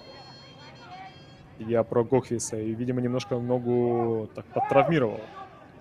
Кузубов. Смотрите, прям разогнавшись, оттеснивший всех. Кроме Андриана Егорова, дотащил мяч практически до чужой штрафной, а там Глеб Зорин, с ним оказавшийся, пытался найти продолжение.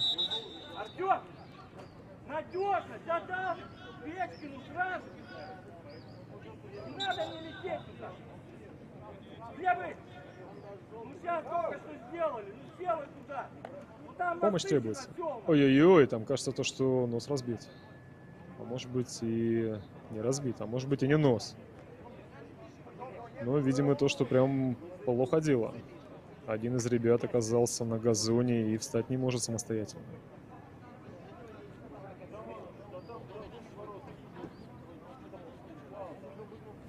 Пострадавшим оказался Радкевич.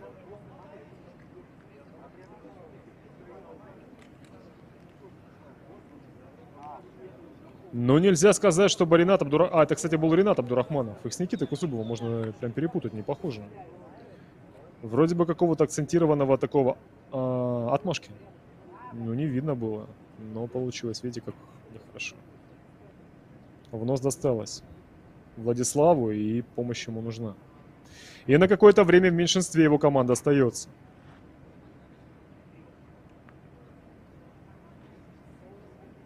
Но самое главное, чтобы не перелом.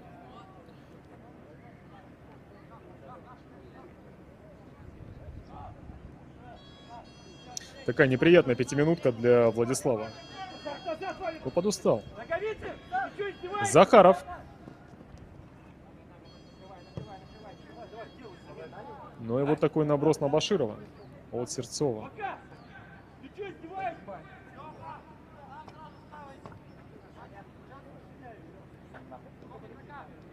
Кстати, преимущество по контролю мячом еще подросло в сравнении с таймом под номером 1, но все из-за того, что, помните, мы говорили, минуты с 15, наверное, гости игру стабилизировали, и, в общем-то, ничем по количеству наступательных действий и владению мячом какое-то время не уступали оппонентам.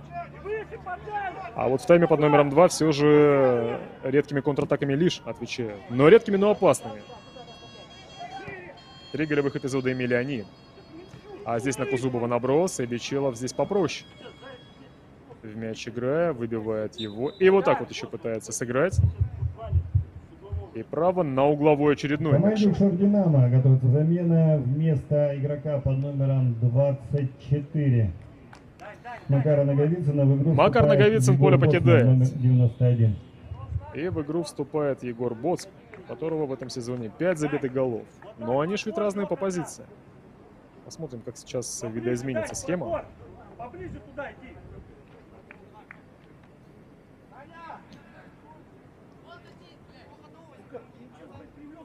Все, Макар ушел.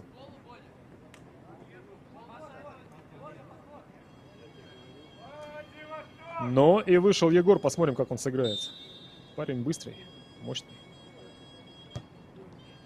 Подача в район дальней штанги. Артем Аграфенин. Попытка пробить. Промах. Лень, ты прям в середине. Боцман левее, нога правее.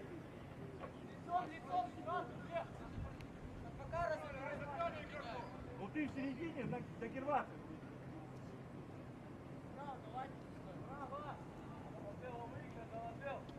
Ой-ой-ой, все-таки мы видим, что нос-то сильно разбит оказался у парнишки.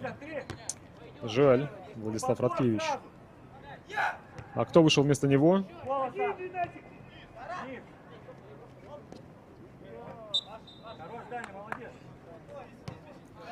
Нагерват оказался в центре. На ободковку Зубов справа. Также и действует. О, опаснейший прострел какой! Но как-то должен был на самом деле помешать этому прострелу Равиль Садриев.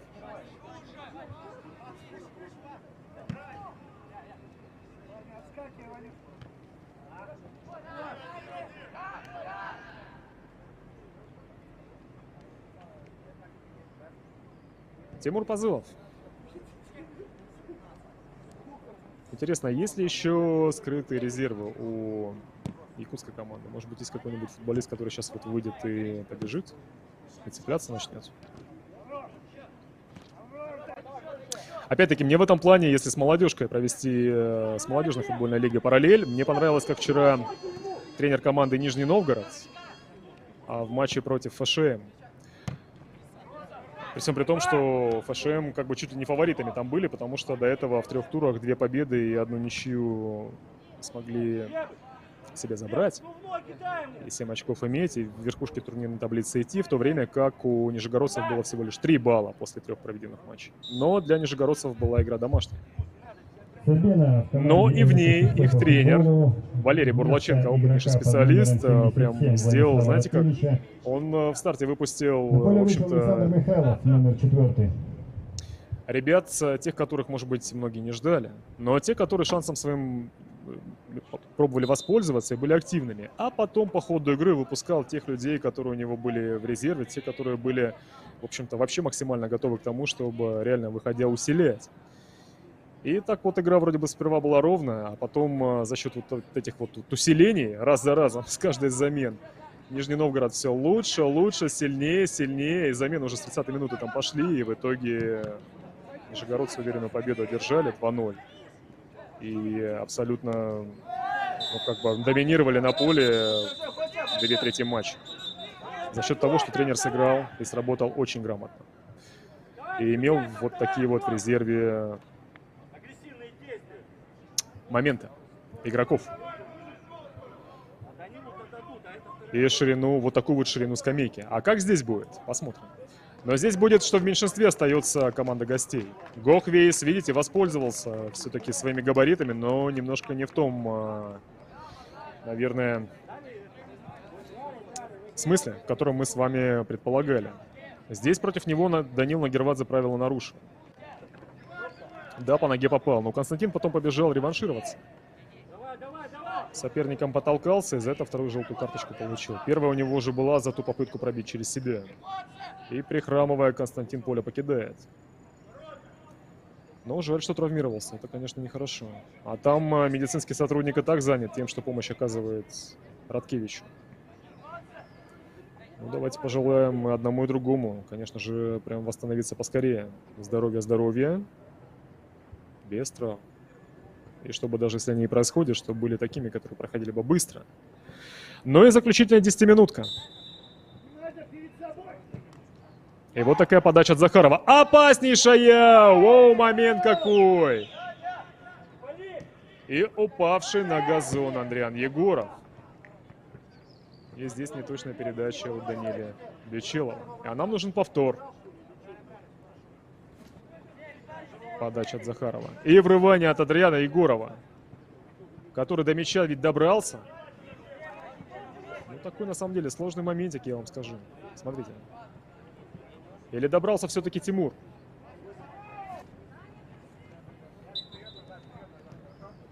Ну, если Тимур, тогда все в рамках правил. А если Андриан, тогда прав был он. И после этого произошел стык. Но раз мяч отлетел в сторону, не к воротам, а от ворот, наверное, все же добрался до мяча Тимур. Значит, все было верно с точки зрения решения арбитра. Но подача была классная, и врывание от капитана отличное. Все это означает то, что хоть они уже и подустали, хоть они уже и в меньшинстве, но все еще боеспособны.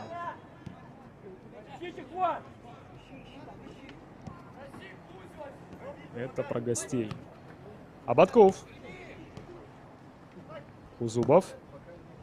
Подача. А там Климов. Кузубов, Ободков.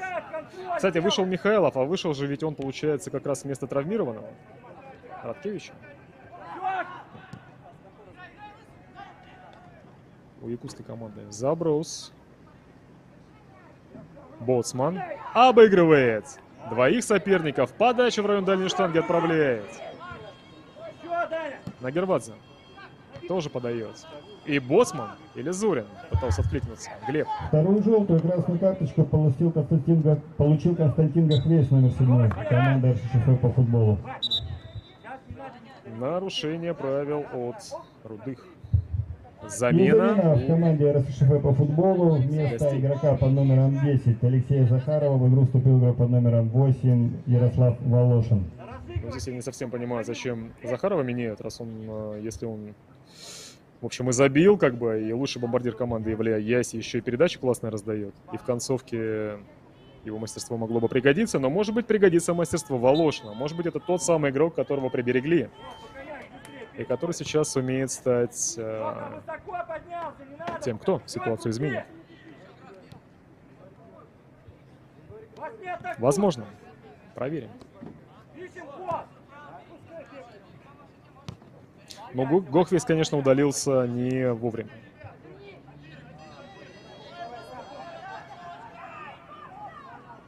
Боцман. Боцман! Климов против него. Куда-то через центр выбивает, но удачно получилось на Рудых. Ипполит. Но на Гервадзе, но Рудых достаточно опасно действуя.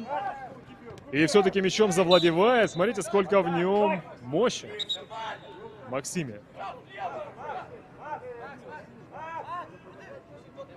Замена еще одна. А кого меняют? Выходит Максим Перепечин. Рудых уходит. Ну, честно сказать, прям со всеми тренерами здесь не могу футболу покидает разгадать. 69-й Ну, двух Максим лидеров взять и убрать. Выходит игрок под Это номером учитывая то, что только что сам убрался еще один лидер. А так, Гохвейс. Такое решение интересное. Может быть, тоже Перепечин это кто-то из тех, кто прям в Вышел шоке? Максим Перепечин, номер 9.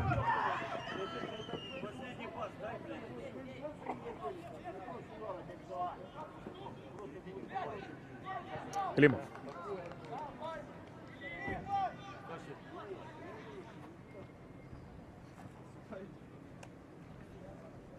Иван. Во втором тайме ни разу, по-моему, он на чужой половине не оказался, чтобы с нее мяч вести за боковой. Помните, он там штрафную даже забрасывал в первой половине несколько раз. А здесь Абдурахманов. Как раз-таки проскакивает он и Климова, и капитана, и простреливает. Скидка от Кузубова, удар поворотом от Нагервадзе, попадает мяч защитника, и в добивании Гомков пытается сработать. 86-я минута опасность. Только что была. Замена в команде Экшор Динамо. Покинул поле номер 88 Даниил Нагервадзе. В игру вступил игрок под номером 71 Алексей Махлай. Даниил Нагервадзе заходит. Алексей Махлай появляется. Но Алексей защитник. Как это сейчас будет отображено на схеме?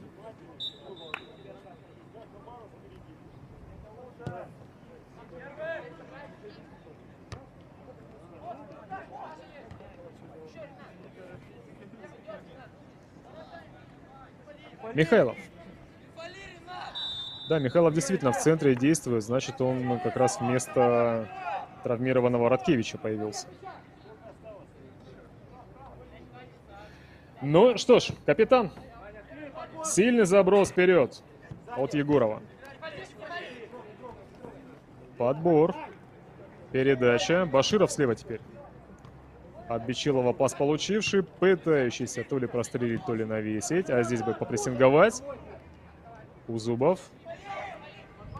Молодец. Никита. И мяч. Мяч в игре остается. Коллективными усилиями якутской команды. Баширов. Смотрите, выбрались. О, молодцы какие. Михайлов. Но Ренат Абдурахманов в отборе блестящ.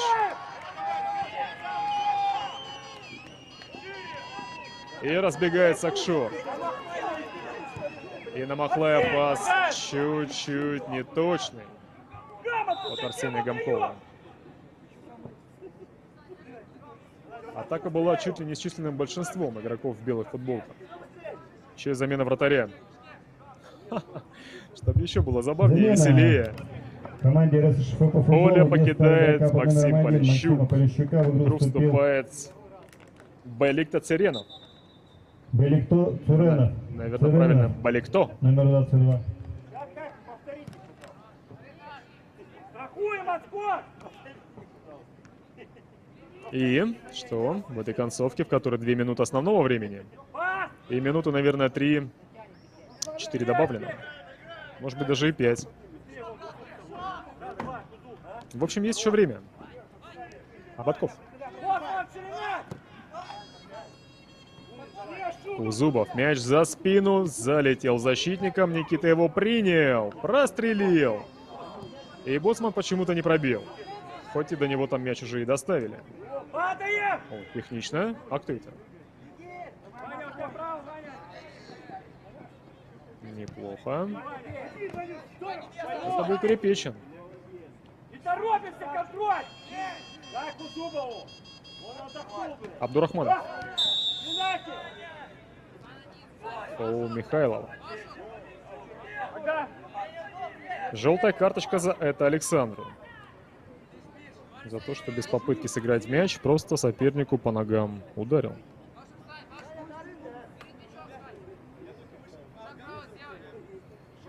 Но и тот игрок, который седьмой из числа тех, которые были в запасе в этом матче, Семен Награждение Свешник, получил игрок под номером появился. 4 Александр Михайлов, а команда РСШФ поле по футболу. покинул Даниэль Бичелов. Все замены использованы якутской командой. Ну, а у приморцев Замена остается еще в Роман команде Чуманов РСШФ по и Матвей футболу. Ладыцкий. Вместо игрока под номером 21 Даниэла Бичелова в игру вступил игрок под номером 12 Семен Свешников. Махлай Абдурахманов, видите, в опорной зоне сейчас, потому что трое защитников осталось, раз удаление произошло у якутской команды. Приморцы чуть-чуть поменяли свою расстановку. 4 минуты добавлено. Это нам сейчас показал Кирилл Андриенко, резервный арбитр. Внимание, к основному времени матча добавлено 4 минуты. Контроль, не торопимся! Внизу! Чёрт, бежит! Печоркин, Ободков.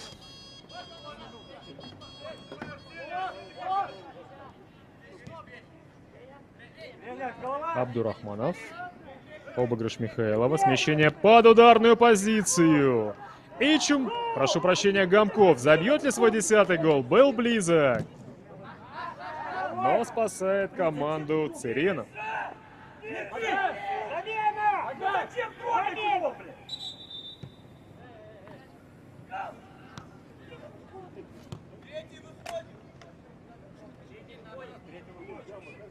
Замена у приморцев. Блокман! Блокман, подними! Готовится выйти Роман Чуманов. А поле Замена в команде покидает Иксур Динамо. Покидает Никита поле Кузубов, Никита Кузубов, номер 44. Выходит который Роман сегодня Чуманов, забил и номер отдал. 3. Ну что, можно сказать, лучший в сегодняшнем матче. Но по этому показателю набранных очков, да. В целом по игре, ну, возможно, что тоже. Один из самых активных. Давай!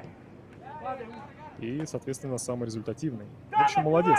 Никиту мы, давайте признаем, лучше. Цепляется и на партнера отдает. Это связка Волошин-Перепечин.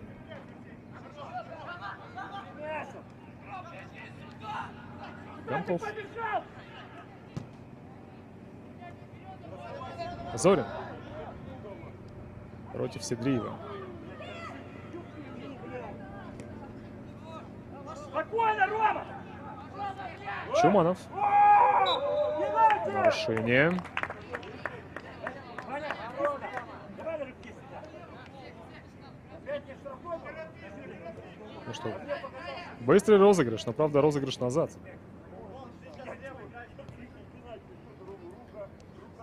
Ваня, с тобой! 2 минуты всего лишь навсего. Даже меньше. Очень близки к победе приморцы. И непростой. Боцман.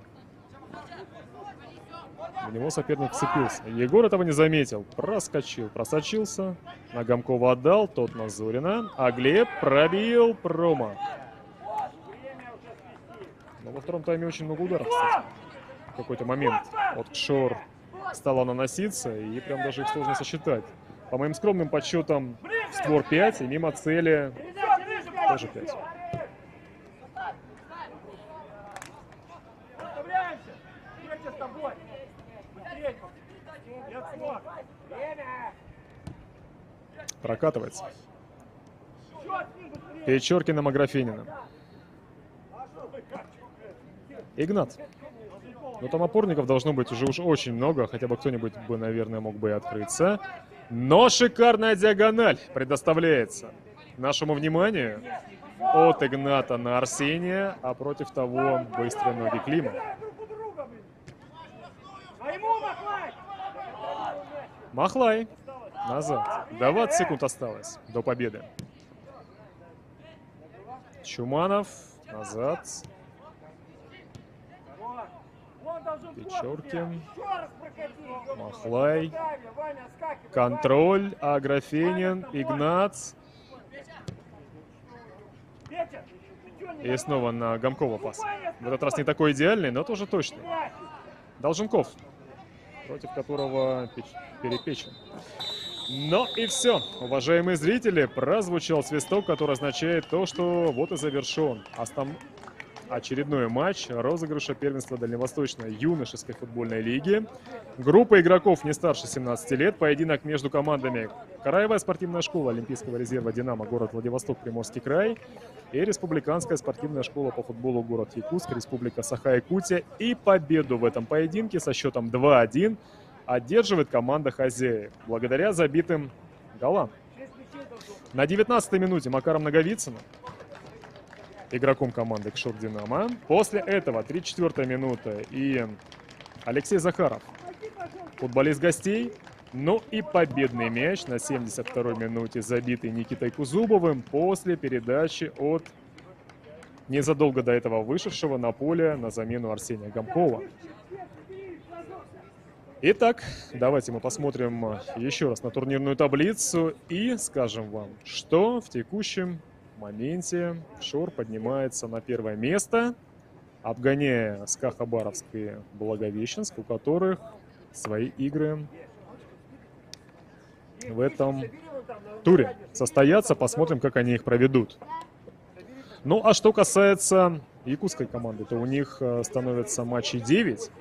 И все еще у них есть одна встреча в резерве в соотношении с большей частью коллективов, которые вокруг них, либо выше, либо ниже в турнирной таблице.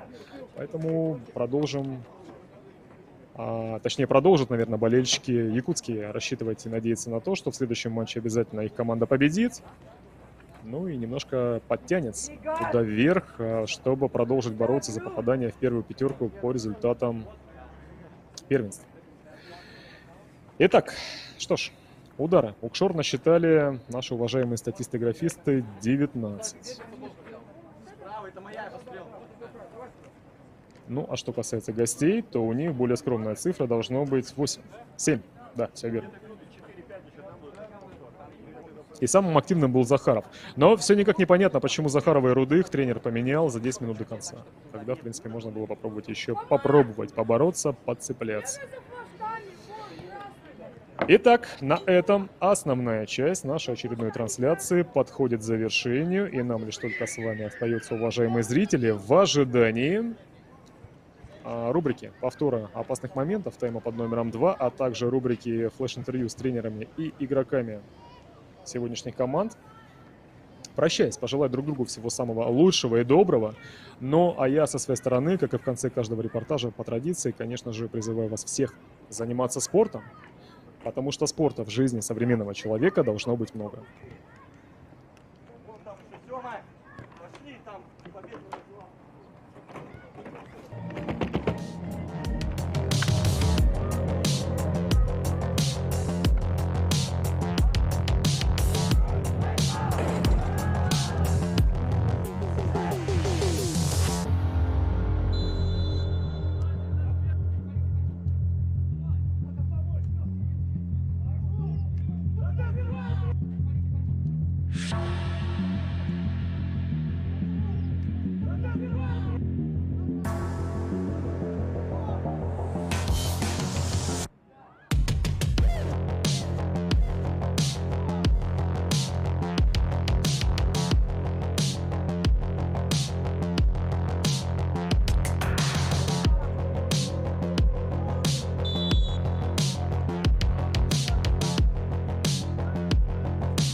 Защитник команды РСШФ по футболу. Равиль, очень упорная игра была с вашими взаимными шансами. Тоже были возможности забить. Что не получилось?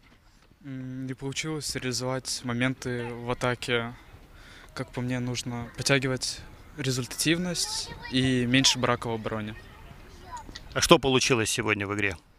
Сегодня получилось после пропущенного первого гола собраться, собрать все силы и ответить. И уйти в раздевалку с счетом 1-1. Команда неплохо выступает. Для себя какую цель поставили? Пятерку и выше попасть. Выездная серия такая у вас предстоит. Где намерены брать очки? С каждым соперником должны тягаться, набирать очки и по возможности набирать 3 очка, где-то 1 очко. С каждым соперником будем бороться до конца. Ну, удачи вам, хороших матчей.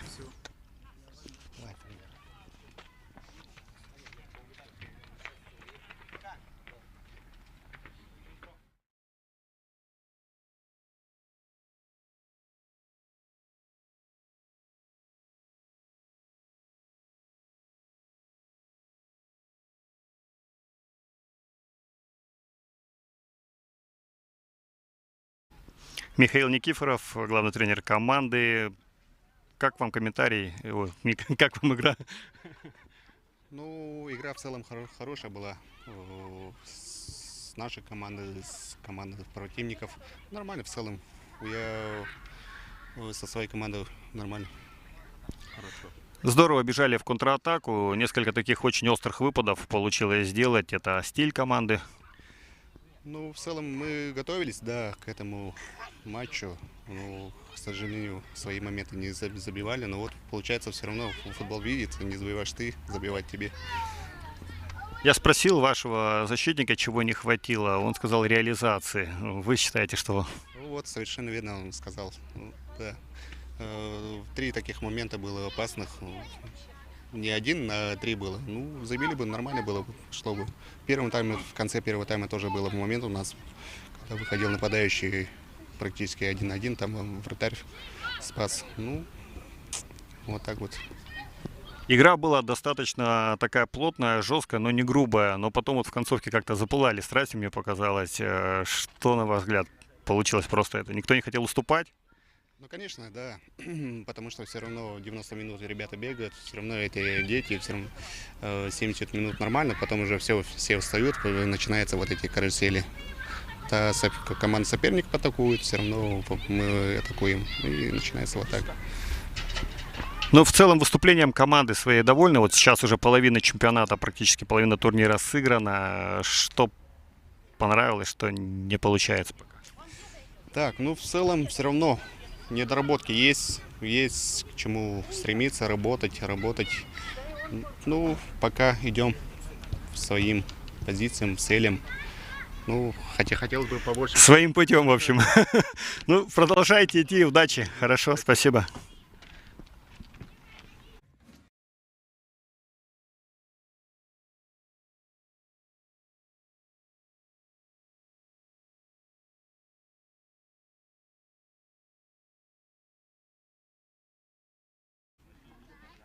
Никита Кузубов, полузащитник команды Кшор Динамо. Никита, ну, комментарий к матчу?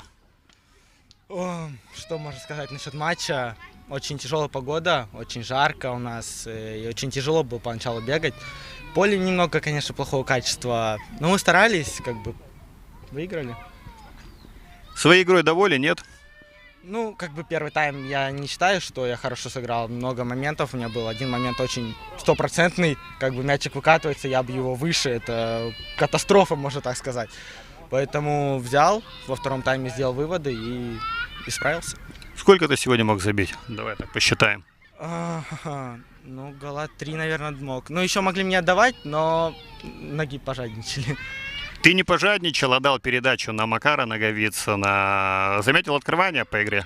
Да, он мне крикнул: Кузуб, Кузуб, Кузуб. Я такой смотрю, я понимаю, что он выбегает.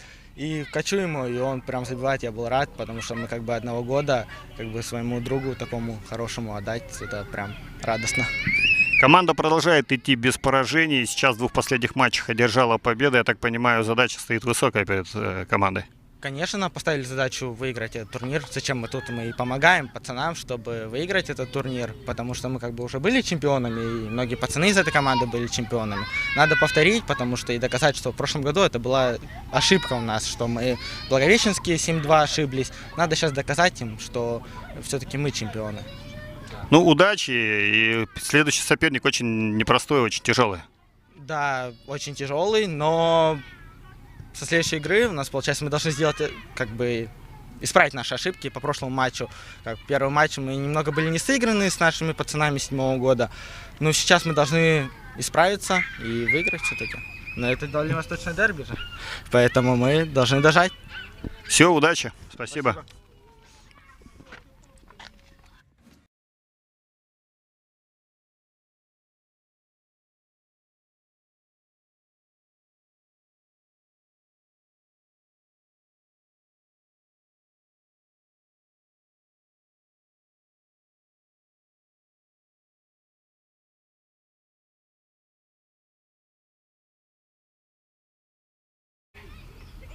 Анатолий Аграфенин, прежде всего с победой. Команда продолжает свой путь в борьбе за медали. Что сегодня получилось? Что вы внесли команде в актив?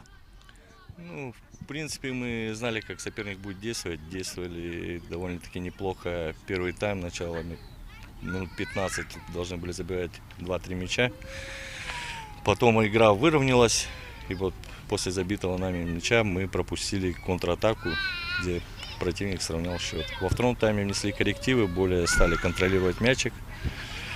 Где-то большинство процентов владения, ну, не получалось завершить в окончании атакующих действий, забить гол. Во втором тайме пару раз сердечко не ёкнуло, когда соперник вываливался там 1 на 1 практически. Ну да, там соперник нас пару раз, можно так сказать, простил. 2 раза хорошо выбежали в быструю атаку. Ну, повезло нам, что мы после вот этих моментов забили гол и все-таки довели до победы матча. Команда прибавляет во вторых таймах на Камчатке. Очень здорово сыграли, перевернули игру после первого тайма. Да и сейчас во втором тайме тоже сыграли здорово. По крайней мере, добились того, о чем, наверное, разговаривали в раздевалке. За счет чего такое происходит? Скажем так, усиление. Может, замены сыграли или еще какие-то секреты есть? Ну, я не знаю, в принципе, команда готова физически, но, может, идет какая-то недооценка соперника. Ну, в принципе, юношеские это все равно спады у них. Вроде игру проводят достаточно неплохо, потом спад, потом опять неплохо, опять спад. Ну, внесли, конечно, коррективы в раздевалке, и вот дали направлением, и вот, в принципе, неплохо второй тайм контролирую, хотя уже в конце имели преимущество у одного игрока, уже более-менее игра успокоилась. Про эту игру уже забыли. Готовимся к следующей. Ну, конечно, сейчас впереди хороший соперник, лидер чемпионата СКА Хабаровск. Будет хорошее дерби, думаю. Принимаем дома, думаю, придут болельщики, родители, родственники поддержать пацанов. Приглашай на футбол. Приходите, поддержите нашу молодежь. Спасибо.